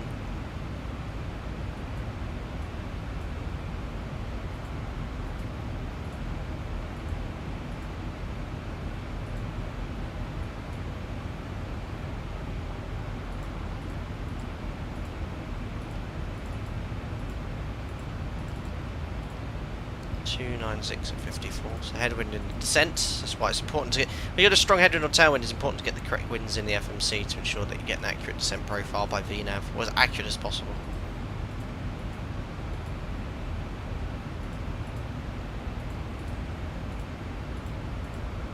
Winds are in. Fixed wings for 20 left. 10 for 3 times height, currently at 36,000 feet. So it's going to be /108 miles roughly from top of descent. And there you go, you see the top of descent line is on it there. So that's the FMC loaded for now. And let's have a look at this star. So it's a Pasley 4, starting at Grote, that's where we're coming in from. So Grote 230 below, checks in the FMC. Let's step through this. From Grote it's direct to Pasley. Pasley's between flight level 200 and 12,000, that checks in the FMC. Then it's to Karap at or above 10,000 feet. Dang, body 250, 12 to 7,000, checks in the FMC. And then to Mud at 250 knots, 6,000 feet. And after Mud, we need to maintain a heading of 270 degrees, expect vectors. Lauren, I know you don't like this, you always complain about this, but what we do at my operator is update it to the centre fix or whatever the waypoint is, but just ensure that at Mud you go heading select 270 degrees, don't route direct to Kramer, and then you can just update the FMC when you get clearance as you go. It just provides the most accurate descent guidance for VNAV. So we're going to make sure, remind me if I forget, I'm going to write it big letters, at Mud, Mike uniform Delta Delta, heading 270 degrees, and that's initial vector for 20 left, centre or right. So it's all coded correctly, and then it can say here after to body, head to Mud to heading 270. Expect vectors to your final approach course. Radar required, turbojet aircraft only. Expect to receive landing direction on descent clearance. Typical lovely US clearance. Right. ILS 20 left, then we can expect, or 20 right, maybe even 20 centre. What's the runway length from the airport? All the runways here. Oh, they're all fine. 2,400, 2,400, 2,300. They're all about the same length. So many runways. 20 left, then we'll plan. 10935 is the active frequency for the ILS. 10935 box 1, 10935 box 2.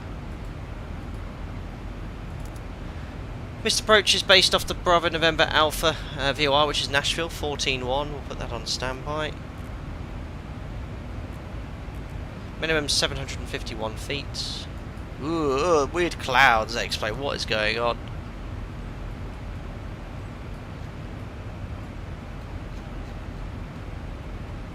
There we are. Frequencies, course is 201.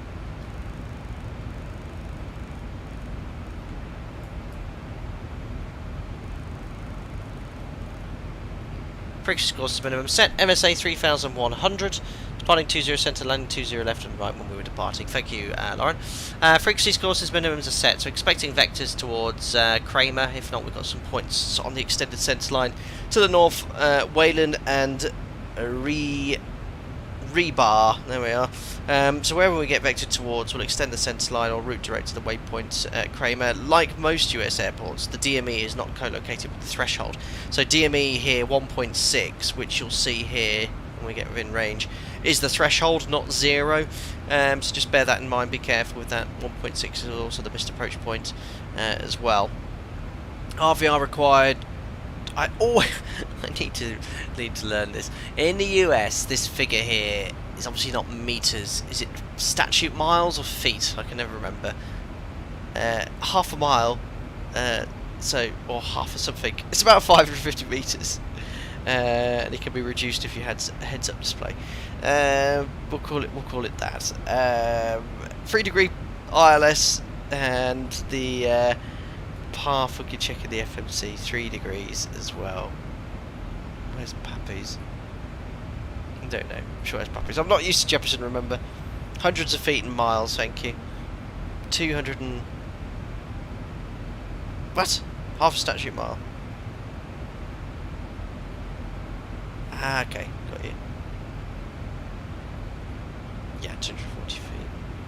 No, can't be right. Feet miles are only a slight difference, true.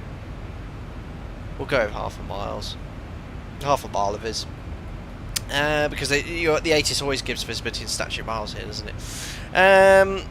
Simultaneous approaches authorised 20 right. Excellent. So, based off 20 left, well, all the runways are the same.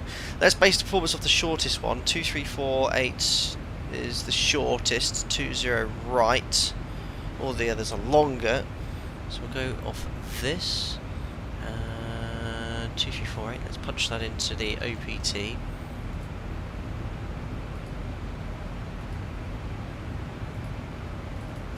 Where are you landing? Go. So where's that latest weather information? Surface wind 1806 to 0. Right was the worst case. I'll put wet to. Oh, what was that wind again? 1806.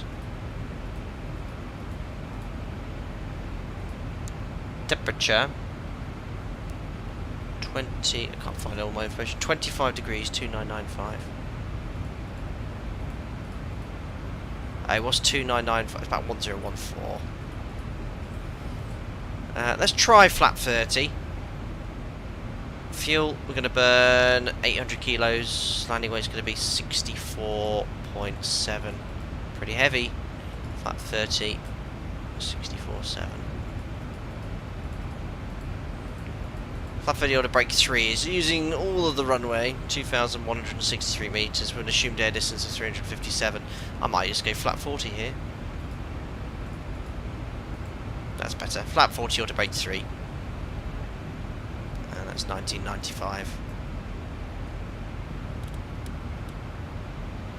There we go. Taxi. Vacating, depends on runway. 20 left, right on Hotel 3 if we can, if not Hotel 2. And then the main terminal's here. We don't want to park at the Army National Guard. Just get the parking stand chart out. There we go. Wunderbar. Well, still on Unicom. Let's get closer, hopefully we'll pick up some ATC. And top distance around 25 miles. Headwinds, the winds become a little more northwesterly now. Yeah, 2,400 feet or half a statute mile. Perfect.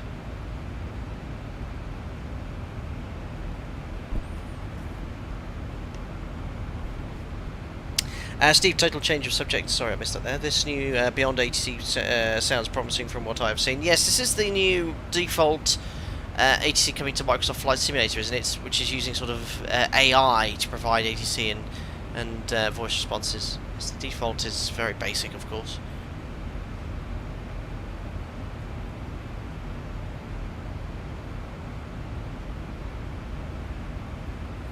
$10 o'clock in the evening here in the UK, 1 minute past 10.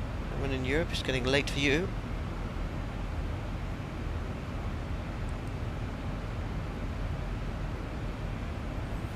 Lauren, RVRs will be published with visibility less than 1 statute mile. Yes, that's around the same as Europe as well, and when LVPs come into force as well. No, I've not done any low-vis approaches or takeoffs for quite some time. Usually in the winter in Europe it becomes a lot more common.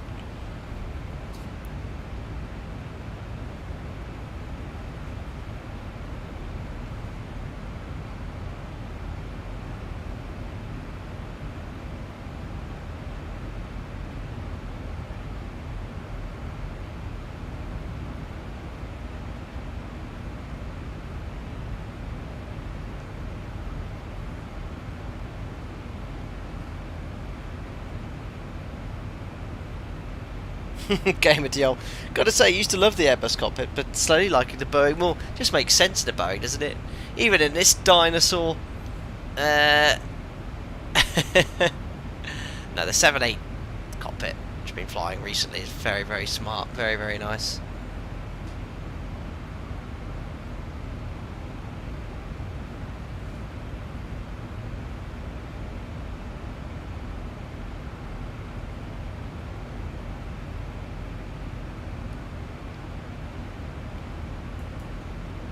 Looks like top of descent was the same for, I think that's plainly ahead. And you can see, look, that oscillation roll stops now. So I should think it's an X-plane, it's obviously an X-plane weather thing, and obviously the Zemo mod is having to react to that.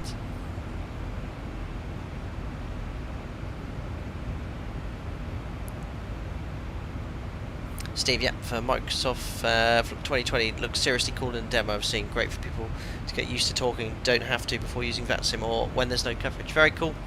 Yeah, I've heard about it. I don't think I've heard any coverage of it, so I'll have a listen to that this weekend. Marcus, you've done 5 seconds in the PMDG. My goodness. My goodness me. Right. Boost FCP out, no ATC here, so 230 below, that's the first restriction. I'll set that. Set, perfect. That's cleared the message, and the aircraft will start descending on its own at the top of descent point. Let's see how it behaves.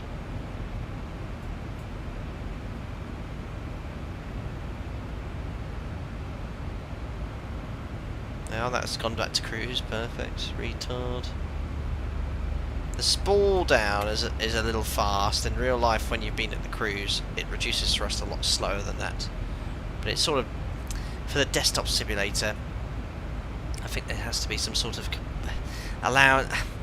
The thing is, it's very hard to program that sort of transition from the cruise to climb, and I think probably the mod sort of just been programmed. Zebra's just gone, yeah, reduce thrust at that speed, start pitches down a little bit more aggressively as well. In real life, it's a lot smoother. Steve, meanwhile, sounds like the EFB is pretty important for the 737, PMDG 737, after they fix the Barbie texture on liveries next week, because of the latest micro update. Oh dear. There we go, top percent everyone, there we go. Keep an eye on the speed. And, hopefully some ATC when we get a little closer. Don't forget, for all of you that have taken part in the group flight, I'll copy and paste the MOGF booking screen into the list randomizer, and we'll run that after landing in Nashville. Oh, I see someone said they're landing on 9 right in Nashville. Oh, Philly, in Philly. Sorry, you're going the other way, Stephen. I was going to say there isn't a 9 right here. Larry joining mid-flight here. Poor Jackie totally needs extra treats after his ordeal. When in Nashville, a visit to the Grand Ole Opry is a must. Don't know where that is, Larry, or what it is.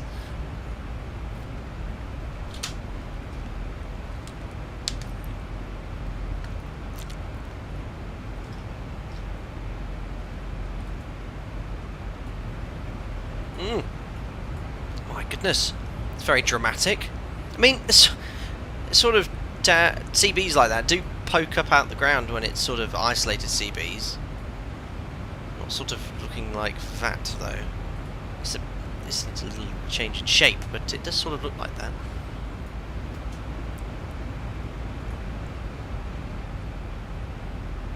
Speed's a little low. It's going to go into FMC speed. There we are, 15 knots below target airspeed. Now add thrust to recover to the target airspeed. Lars, you got 20 left at least. Excellent. Lars, what did you take? The 320. The Phoenix. I know Phoenix has been updated as well. I know V1 Simulations has been streaming lots of updates about that. I just don't have time, unfortunately, right now to showcase any of that stuff. Not that I'm royally in the best position to showcase a brand new A320 update.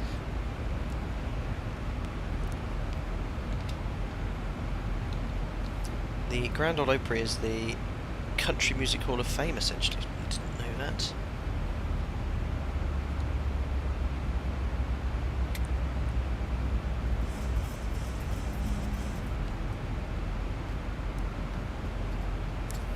That's 25 degrees.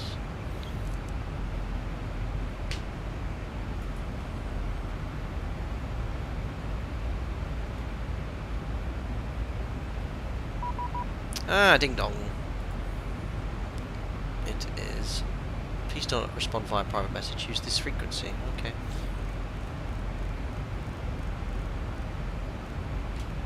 American 514, forward center offline, radar services terminated, change to advisory frequency for today. For American 514. This is Memphis Center. Memphis Center, good afternoon, Alpaca 3 Kilo Alpha, descending flight, correction, descending 12,000 feet on the passing for arrival. Alpaca 3 Kilo Alpha, Memphis Center, squawk 4540.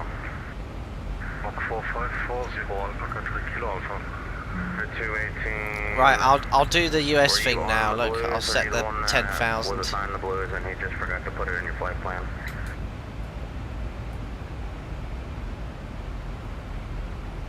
The changelog for the latest, but it did mention those odd-looking clouds. Originally on the blues. Yes.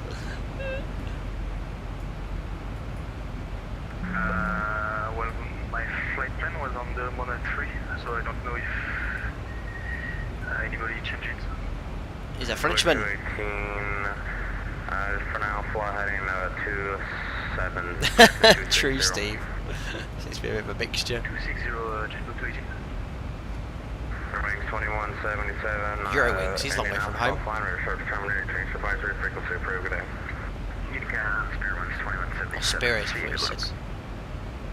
Eurowings. Comanche 5784 Papa, level at 6. Comanche, yeah, we know what he's flying in. 574, correction 84 Papa, Memphis Center, roger. Memphis Center, good afternoon. Alpaca 44 Papa November on the Pasley 4 for Nashville. 430. Alpaca 696, contact approach 109.35. Alpaca 696 to approach. Get 3 Kilo Alpha, the center via the Paisley 4, landing south. Center via Paisley 4, landing south, Alpaca 3 Kilo Alpha. Sent hello, it's Alpaca 44 Papa November on the Pasley 4. Alpaca 44 Papa November, squawk 4535. 4535, Alpaca 44 Papa November.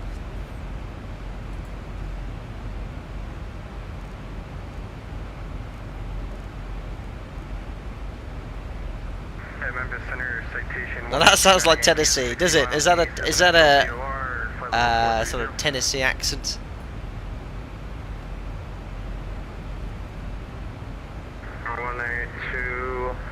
Sierra Whiskey, Memphis Center, squawk 45. Hey, so keep on getting bleed trip off. Any reason why? That's an over temperature or pressure of the bleed system. Try the trip reset button. See if it resets. Oh yeah, that's a Tennessee accent. Number 1829, Yankee squawk 450. Sounds like V1. If I offended him by saying he's from Nashville. 44 Papa November radar contact 40 southeast Bowling Green, send with the Paisley 4 landing south. And send with the Paisley 4 landing south for Nashville, Alpaca 44 Papa November. Alpaca 3 Kilo Alpha. Had wing anti-ice on, that might be why. Turn that off, Mason, if there isn't sufficient bleed pressure at higher altitudes for wing anti-ice. That will cause a bleed trip off at the cruise level, at your cruise levels. 1075 to heading 360. So Pasley 4, we passed the great restriction. Next is 200 to 12,000, which we're going to do, and then it's 10,000 feet or above past Carib, which we're going to definitely make. So I'm just going to step down as I do per my operator. 7,000 next. Seatbelts coming on.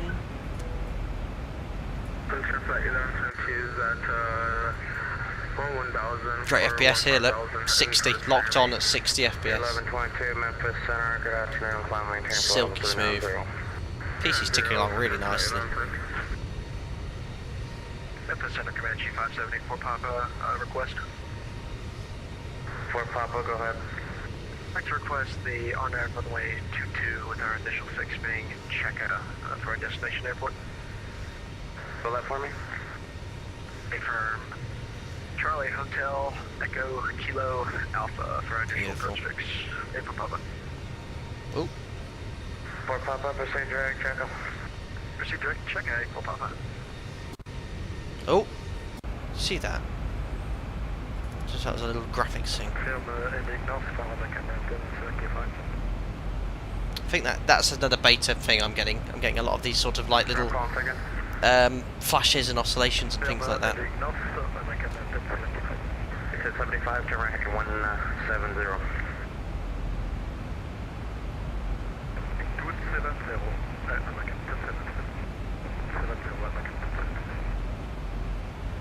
Marcus, I keep getting the Zebo temp master caution during turnarounds when temperatures are high, even with the ACs on. Anyone know why? Zone temp. Zone temp is one of two different things. It's either the zone duct's overheated, or there's a failure of the flight deck temperature controller. If it's the zone temp for the concab. So for that, usually the fix is select a cooler temperature there, yeah, hotter temperature for bleed, cooler temperature for zone. Try the trip reset switch again. That's that will clear the zone temp lights, and then check the duct temperatures as well. But zone temps are very rare. I've never had zone temp. I've had a bleed trip off on a pack trip. Yeah, graphics clipped. Yeah, that's I've had that in the last few betas.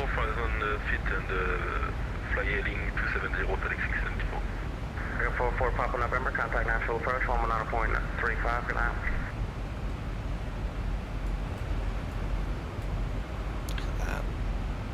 Quack 44 Papa November, contact Nashville approach, 119.35. 119.35, Alpaca 44 Papa November, see ya. Over to tower next, 186. Alpaca 4, Alpaca Whiskey 4, Mike, turn right, heading 170, you are 5 miles from Hickory, maintain 3,000, descend to maintain 4,000 until stops on localizer, clear ILS, runway 20 right approach. Oh, he's on 20 right, let's see what we get. Right to 170, descend maintain 4,000, maintain 4,000 until established. Keep an eye on the speed, the only restriction coming up is 250 knots by body. Alpaca 696, turn right for traffic, heading 350. Right for traffic, heading 350, and what altitude would you like me at? Currently stay at the altitude you're currently at. Kush 251, contact tower, 18.6. Over tower, see for Kush 251. Southwest 3342, contact tower, 18.6. So approaching restriction at 10,000. 1932, contact method. Next to 7,000. 133.65. Don't need any anti-ice on, it's very warm. Busy, busy. Turn right heading at 0. Is that the conflict alarm? Yeah, Lauren. You control is always here then. Approach, hello, it's Alpaca 44 Papa November on the Pasley for arrival. Alpaca 696. Actually, turn left heading 210. He's busy. You are 5 miles from Wayland. Maintain descend maintain 4,000 until stops on the localizer. Clear ILS runway 20 left approach. Turn left 220. Cleared ILS. Maintain 3,000. Perfect. Alpaca 3 Kilo Alpha, turn right heading. Takeoff's going to decelerate to 250 knots. Next is 12 to 7,000. Right on 290, speed 210, Alpaca 3 Kilo Alpha. Radar, hello, it's Alpaca 44 Papa November on the Paisley 4. Alpaca 44 Papa November, Nashville approach runway, expect runway 20 left. 20 left, Alpaca 44 Papa November. Thank God for that. Right. 696, that's my fault. 10,000, 7,000, reducing to 250. Post cruise checks. Fuel 4 pumps, lights, logo. And the Aguilar Bank 25 pressurization 3.0 set. Seatbelts on. Recall. Seatbelts on. Checks complete. So we're going to open the speed window here just to bring the speed back to 250 knots. It's on path, so I need to do. Actually, no, I'll just use speed brake. 1548 procedure considered. Liam, 30 Mike landed, a bit firm landing. Use the Airbus auto throttles. Great excuse. Nashville. Right after. Yeah, King Air 47 Juliet is level 4,000. After body down to 6,000, level 6,000 at mud. And remember, I've got to go heading 270 degrees after mud.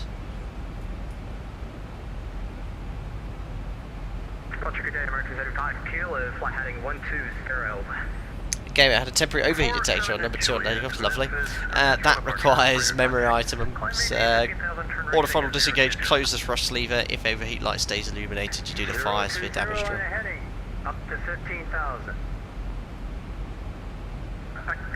696, you are 5 miles from Judd. Descend to maintain 2,000. Is that a different controller? Localizer, cleared ILS, runway 20 left approach. Cleared ILS, 20 right, down to 2,000, 1,000. Down to 2,000 for ILS, runway 20 left.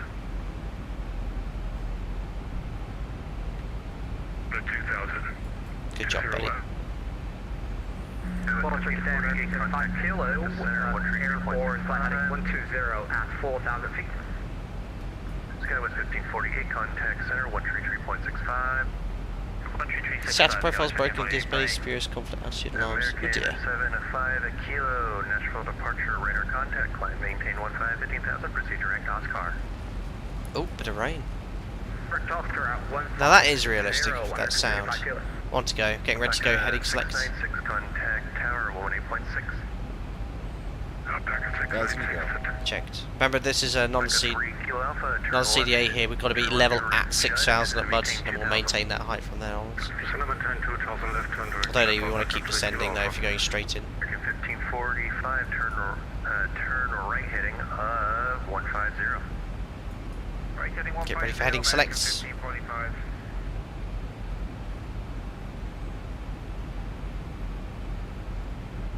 As soon as it starts turning in L nav, that's the right turn to select heading selects. So mud 6,000, fantastic job by VNAV, bang on the restriction, look at that, heading select. Perfect, absolute perfection by VNAV, really good.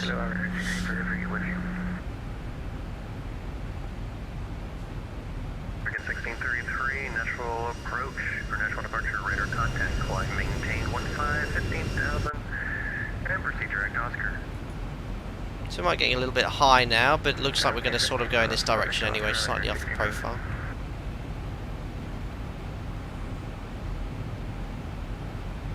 Rebecca 44, Papa November, you can expect runway 20 right now.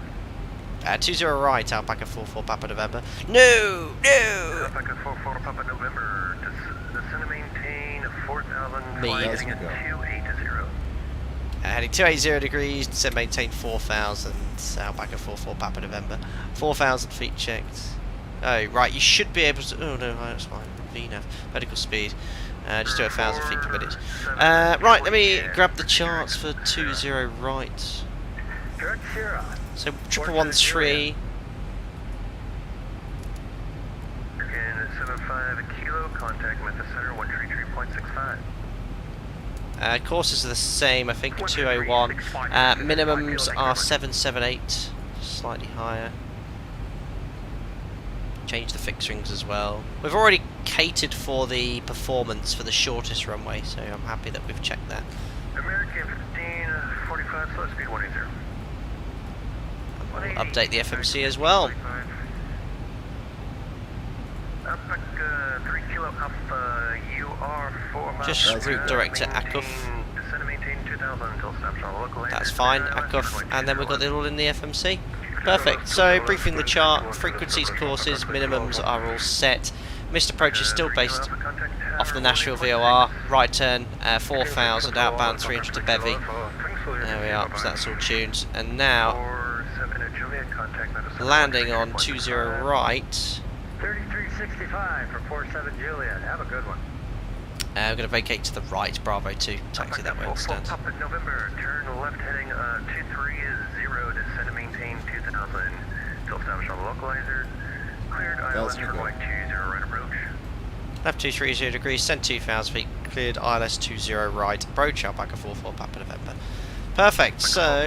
Papa November, maintain 180 or greater until operate.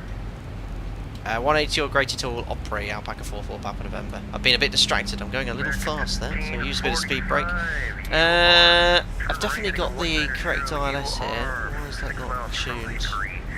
Maintain 5,000 until established on the localizer. Clear ILS for 120 right. Okay, right turn to 190, maintain. I'm not picking up a localizer or glide slope, but not to worry, we'll use LNAV and VNAV if that doesn't work. Just check the frequencies here. 20 right. ILS is 1113. Ah, that's why. Helps if you select the right frequency. Vorlock. Flap 1 at 10 miles. A little bit close there and going a bit fast. But we're low on the glide anyway, so we can just use Vorlock go there. 1 dot arming approach. Saved that. It was close there. Fake Steve. Flat 5. glide slope capture, missed approach altitude 4,000 feet, sir. 210 knots, max speed for flap 10 is 210. Just squeeze it in there. I'd ideally use speed brake there. 1365, Alpaca 484, Papa November, contact 2500. 186, Alpaca 44, Papa November, bye. American 1545, contact Tower 18.6. Oh yeah, that was a busy one. 1545. Hello, popped in to say hi, we're already watching now, need to see the landing. Great excuse to stay. Cheers, Ross. Right, flap 10 speed brake, that's helping us slow down quite nicely. American 1545, established 20 right.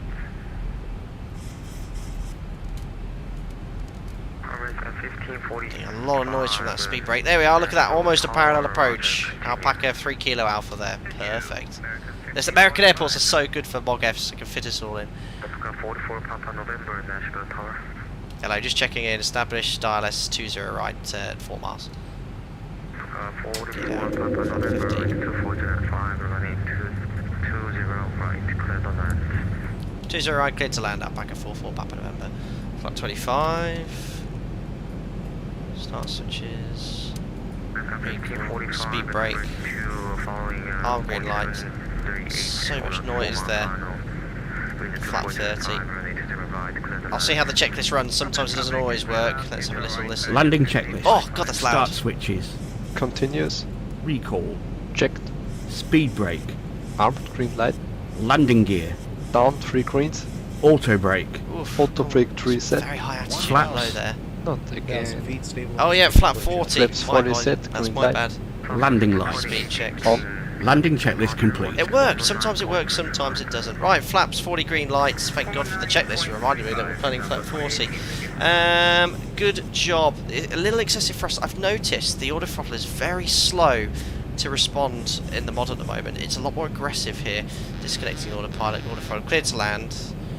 500 continue. Yeah, as long as we're fully configured by 500 feet. Attitude's a little high here for flat 40. It's pretty much on the horizon in the real aeroplane.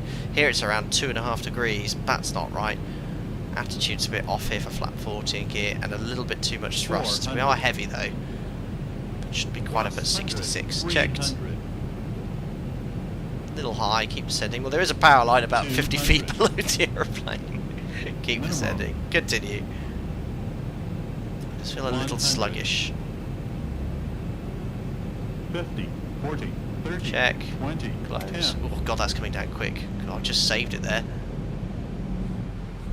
Speed brakes up. Reverses. I almost slammed it down. That's the best butter we've had for a while. 100. Manual braking. 80. Yeah, it's slowing down. There's definitely something wrong with grip here. It's slowing down way too fast. Signals, ladies and gentlemen, welcome to... where are we? Nashville, Tennessee. I just missed the exit because I was trying to remember where I was. There's an exit here, Bravo 2. It's not there. I'll take next left, Bravo 1, now back at 44 Papa November. There was an exit, Bravo 2, but I couldn't see it on the scenery. It's there on the chat the chart. I'm just going to keep the speed up here. Yeah, it's when I went to idle with Order Brake 3, it seemed to be slowing down too quickly. There we are. This is just stock airport. Oh no, Bravo 1, that does much the job. 44 Papa November, contact ground 1.9er. 1 to 1.9, thanks to the ATC, Alpaca 44 Papa November, bye. Bye. Perfect. Yeah, look, it's definitely something's happened in this latest update. It's wanted to slow down. I'm just at idle here, and look, it's stopping. It's if I'm braking very lightly. Taxi to the gates via Hotel Juliet. Have to add thrust here. Something's happened on the latest beta update. Hotel Juliet and Tango 5, Alpaca 3 Kilo Alpha. Background, hello, it's Alpaca 44 Papa November, just vacated 20 right at Bravo 1. 44 Papa November, safe parking. Oh, good question. Wherever anyone else is, thank you. 44 Papa November, taxi to the gates via Bravo Tango 3, Tango 4, cross 31. Bravo Tango 3, Tango 4 to the gates, Alpaca 44 Papa November. Thank you very much, sir. Right. There we are, Bravo. Bravo, Tango 3, right there. Tango 4 is there, and then I'll shove myself in between some alpacas. There we go. Excellent job. Yeah, the mod's quite nice. Well, but on final there, I've noticed the auto throttle when you start configuring gear down flat 40. Obviously, there's a significant increase in drag, and the auto throttle is very slow, adding thrust to sort of control the airspeed. It's getting below your bug speed. The real aircraft, obviously, in the real aeroplane, if I turn on yoke cam here, the auto throttle you could just override like this at any time, so you know you can sort of catch it. Can be a bit slow, but here it's too slow. And secondly, yeah, there's definitely something going on with wheel drag or something. It feels like the brakes are permanently on. At the moment, like as if I've got light brakes on the rollout, very noticeable there.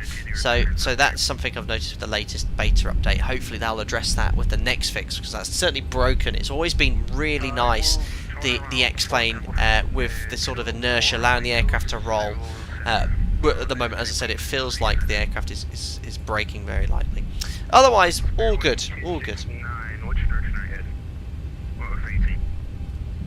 Right, best clean up, flaps are up, speed brake stowed. Yeah, the checklist worked, which doesn't always work. So there's 29 knots. I'm going to go to idle. The real aircraft, if it was flat, would hold this speed quite nicely. You might lose a knot every 10 seconds. Oh, I don't know if that was for me. Right, so it's sort of this way here. Tango 4, Sierra 7, cross runway 31, winds 269. What the aircraft calling? Except Sorry, that was Speedbird 22, I apologize. Speedbird, Nigel. Trust Nigel. Yeah. Say that again, I'm sorry. Cleared across the runway, 3-1, Tango 3, Tango 4.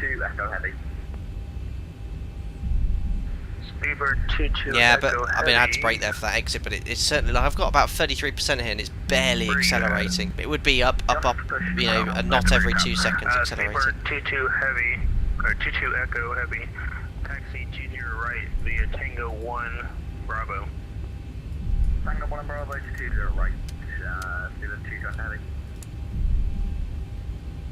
Southwest 3060 short, 20 center. Southwest 3060. Perfect, so crossed 3-1, next left is Tango 4, and then we'll park on the stand. It's busy here. I think a lot of traffic is utilising the ATC.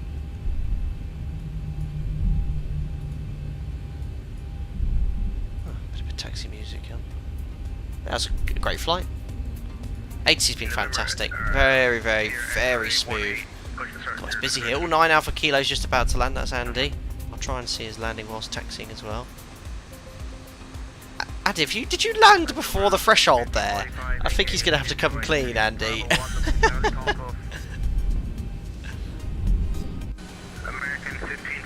I don't know if that jumbo is meant to be there, but oh, there's an aircraft coming directly towards me. Oh, what's going to happen here? There's an aircraft coming in. Right, we're gonna take a right. This is a bit of ramp congestion. Oh, this is the way I was told to go. Tango 4. We're gonna make a right on Zulu.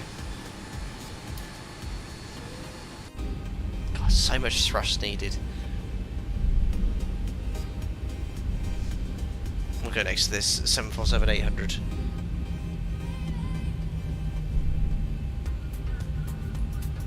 I'm not shutting an engine down at the moment with this sort of excess drag whilst taxiing around. Or take stand Charlie 18. Yeah, I don't think the markings. This is just stock scenery. Oh yeah, it says Charlie 18 on the stand, but it's Charlie 13. Yeah, slight difference, discrepancy between the chart there. Look in the stand. So Charlie 18. This is Charlie 13. It'll do. Yeah, the 742 fits anywhere, says Thomas. Just part of the game. Brilliant. Little big for your 7.4, but never mind. Anyway, we're next to Southwest. Yeah, look, I'm just at idle, no braking, and it's going to stop on its own.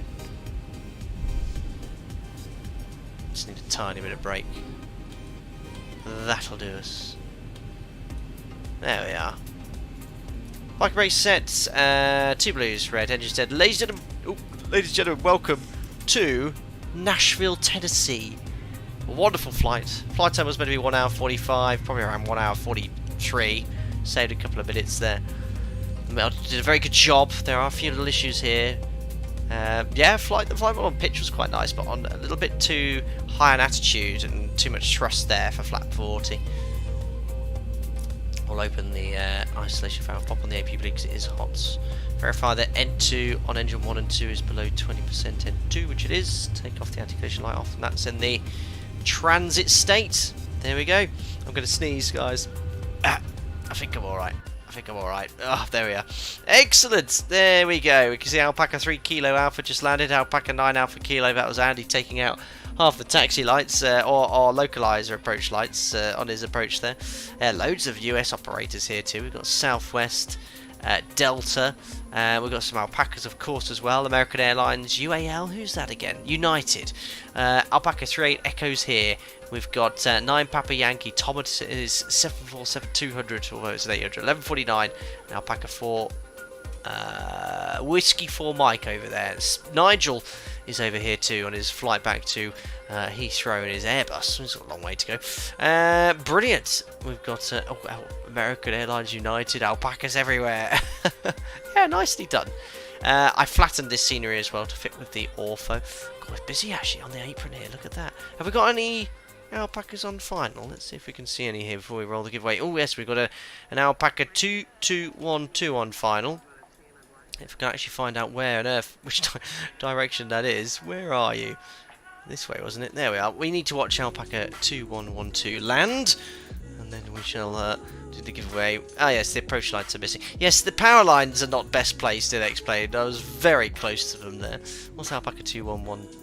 Ah, an excellent choice of aircraft. 2212 and the 737. You can flatten a scenery in ortho. Yes, how you flatten a scenery, I found out with a default airport, is you head to the gateway, download the airport, even though it's installed in X-Plane, and then you can flatten that file, and it flattens it on top of ortho. Although you can see sometimes the stock scenery displays. But I tried looking at the scenery with the ortho. What do you call it? The elevation change. I can't remember the term used. Mesh. And it was completely. The runways were like cliff edges. The taxiways were like 20 degrees steep. Sometimes it works, sometimes it doesn't. Strange, a lot of full brown foliage for August. Yeah, I think it's just the stock scenery. A bit boaty with the oscillations, otherwise it worked pretty well. Yeah, it was oscillating slightly. Ooh, where's Alpaca 2212 going? Someone said it was quite windy in Microsoft Flight Simulator. Right, as soon as you watch this landing, we'll go for another one. We've got Alpaca 696 parallel approaches. Gears up and looking level there. 696. Are you going around already? Yes, you're looking very high. Oh my days. Lining up on the centre line there. Yeah, the default national scenery is a hilly mess. Yes, the ortho, that's why I flattened it with the gateway file. To have that with the ortho, it's a nice little workaround I use. He's trying to avoid that daft power tower. Yeah, it is incredibly high. That is concerning. And we will be able to quickly switch over to 696. Oh no, he's trying to get in. He seems very high and very fast. Oh, there we are. Yeah, the threshold's around the same place. Oh no, he's definitely hitting that power mast. Nice knowing you. Boom. Oh, he seems to have survived. Yes, that's not the best place. There we are. Flare, check, close, hold. He's down. Boom. I should have definitely done a bit of a punch sound effect or something for that one. Oh, good. Excellent centerline tracking. There we are. Good. Well done. Keep those wings level on the rollout. Well, that's another Alpaca down. Hey, any landing you can walk away from, eh? Right. Where's this other Alpaca looking very high? Where is he? He's gone. Wait, hold on. Where's the other runway? Here it is. Has he gone offline? Ah. Yeah, I think he might have popped offline. Yeah, he's gone. Oh, he was doing a good job. He was doing a good job. Oh, it's a shame. I hope he logs back on, or has he got around? Maybe he's got around. No, I think we're in Alpaca down. No, there's a Southwest that's taken off. Yeah, there's an Alpaca 69. Was it 696? I can't remember who it was. No, and now I'm getting very disorientated with all the runways. Ah, was it 696? I can't even remember. Well, that's looking stable. Anyway, I think we should roll the giveaway and also watch some of the aircraft landing in here. We'll keep an eye on 696 here. Oh, look, all the runways being used. They're utilising them all here. Marcus, was my first members-only stream. Really enjoyed it, and thanks for all the answers to my questions about the 73 captain. You're most welcome, Marcus. Enjoy your time as a member. We've got the 737 channel in Discord specifically for questions for that aircraft, and obviously all the other channels. Feel free to tag me, also ask questions there. We've got the other 737 pilots in there. Whoever comes to you first will hopefully answer your question correctly. Right, let's now roll the giveaways. I need to open up a new tab. List randomizer. We'll fire that up. Let me get Chrome up and running here so you can see the list randomizer, and so I can also copy and paste the list as well. This is straight from the MOGF booking site, so you guys should now be able to see the list randomizer site. There we go. So we can go there. I've also got my sample ready to roll the giveaways. So here we are. You can see everyone that's taken part, copied and pasted directly from the MOGF bookings website. Hold on, we need to watch this landing too, so let me just zoom out slightly and keep the bookings open there too. I thought your gear was up there for a second, sir, but no, it looks like you've got it all. There we are. So let's roll the first one. I don't do it per group now, I just roll everyone at once to see whoever comes top. So Alpaca 696, ooh, he's dropped a wing there, back on center. Oh my days. There we are. Oh, 696. Oh my goodness. Oh, he's down. Oh my days. Oh no. I think we've got a... Oh, he's going... Abort. Oh my god. Oh my. I think we need to debrief this. Has his nose wheels collapsed, I think? I think we might just have to tune into tower here. What's the tower frequency again? Let's have a little listen in, see if we can hear anything. Here, so. Oh, roll the trucks. 269, contact departure 109.35. I think he's, I don't know what's happened. I think that's a nose wheel failure. 11935, speeding winds 269, have a good day. Oh no, he's managed to vacate. 552 going around too high. That was the most dramatic engine. Right, we're going to have to give some banter to 696. Hey, you got it down. 552, sorry, did you say to go around? Oh, someone's going around. Going around. 552, fly runway heading, climb and maintain 4000, contact very dramatic. 9.25. Well, where's the other Alpaca? Has he fixed his nose gear? No, it's 696. I mean, if you wish to continue with your nose wheel class, fair enough, but Alpaca 396. I think he's gone over to ground already. Contact ground 1.9. Exactly, Liam.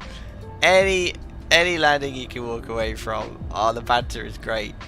Poor guy. I don't know who this is. This is ground anyway. Nashville ground, FedEx 102 is ready for pushback startup at cargo ramp.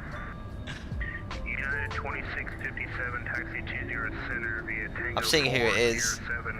See if we know them or not. If they're a new individual taking part. 20 center via Tango 4. I can't see a 696 on the list. Sierra 7. Affirmative, Tango 4. There isn't a 696. Well, is someone taking part that's not booked on? Don't know. Oh well. He's getting it back onto stand.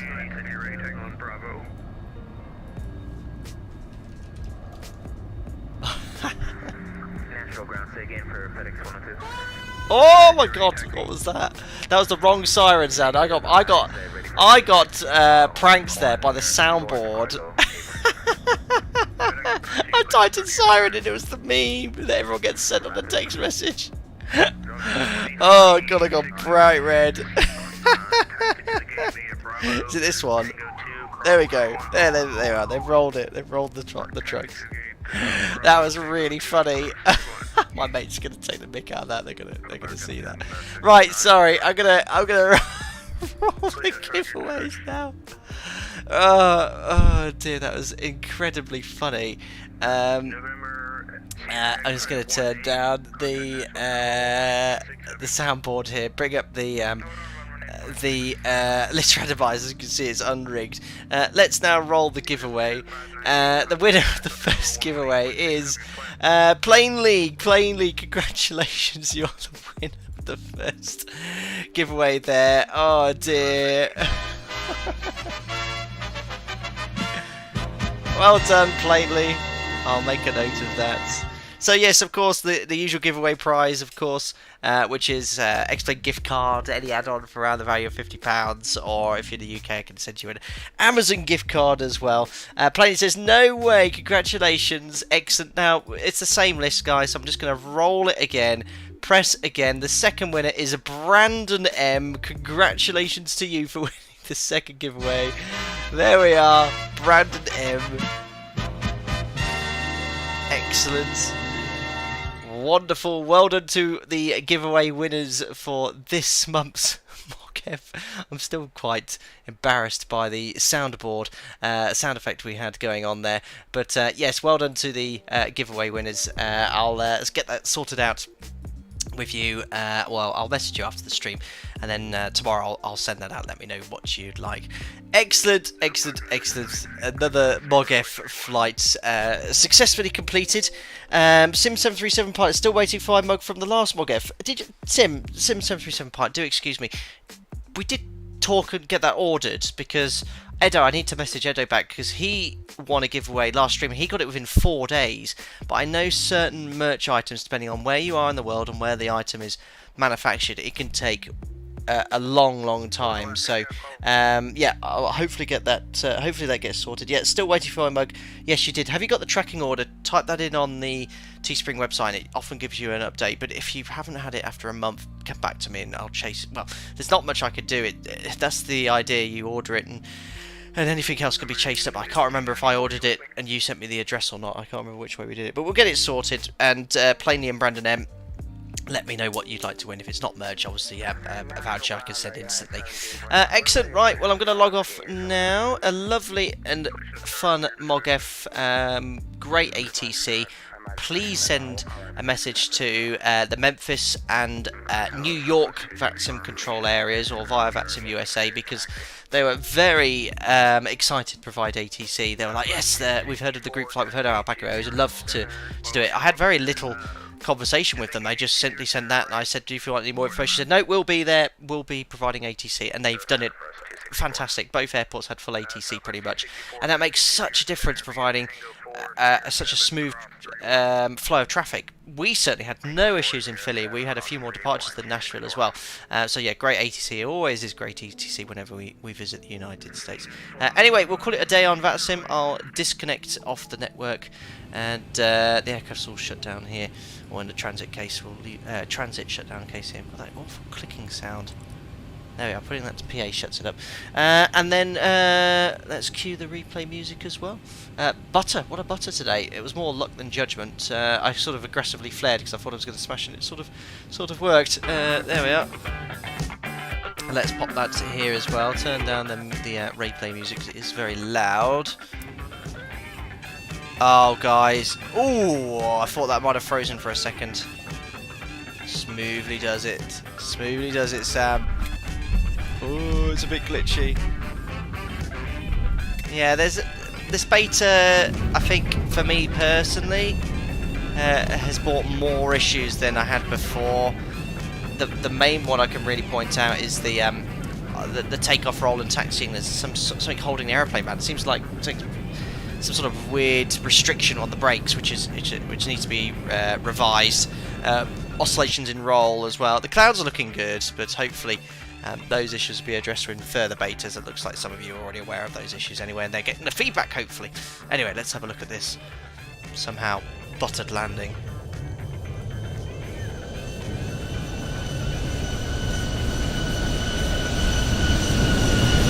Great. Oh. Sounds of this sim are so good. Saved it. Oh, I don't know how I did that. Well, it's the fact that the runway's perfectly flat because I flattered it. That certainly helps.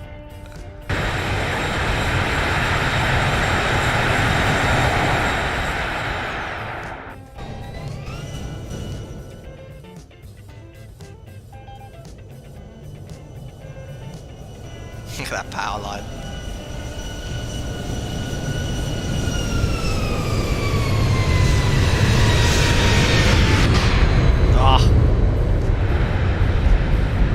That was superb. Smashed to butter. Now I can tell you, if you were in Microsoft Flight Simulator today, it would have said like -500. It's based off your vertical speed indicator, which lags ever so slightly. Got one for the tower view. Yes, we do. Far away, but we'll zoom on in.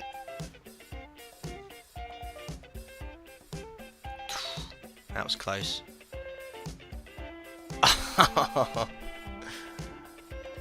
Take care, Ross. Bye, good night. Y'all in American spirit here. Take care, buddy. Thanks for popping in. Lauren, you have good traffic management system in the US using NTMI is mandatory during events. I don't know what that means, but the NTMI worked well. No issues out of Nashville either. Fantastic. Oh, lighting change. Wonderful. Right, let's pop you in for this wing view so you can experience the butter yourself as a passenger on this Alpaca Airways flight from Philly to Nashville.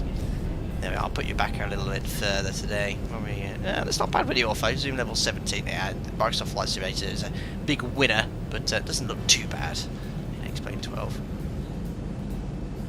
There we are, I'll pop you from there. But guys, yeah, thank you very much for taking part in the group flight. Nice turnout this month. Just shy of 30 people, I think, took part. Maybe had a few others because whoever that was at the end there with the very eventful landing wasn't actually on the official group flight. So, you know, if you joined in, thank you. But make sure you get onto the official booking form, otherwise you won't have a chance of winning the giveaway.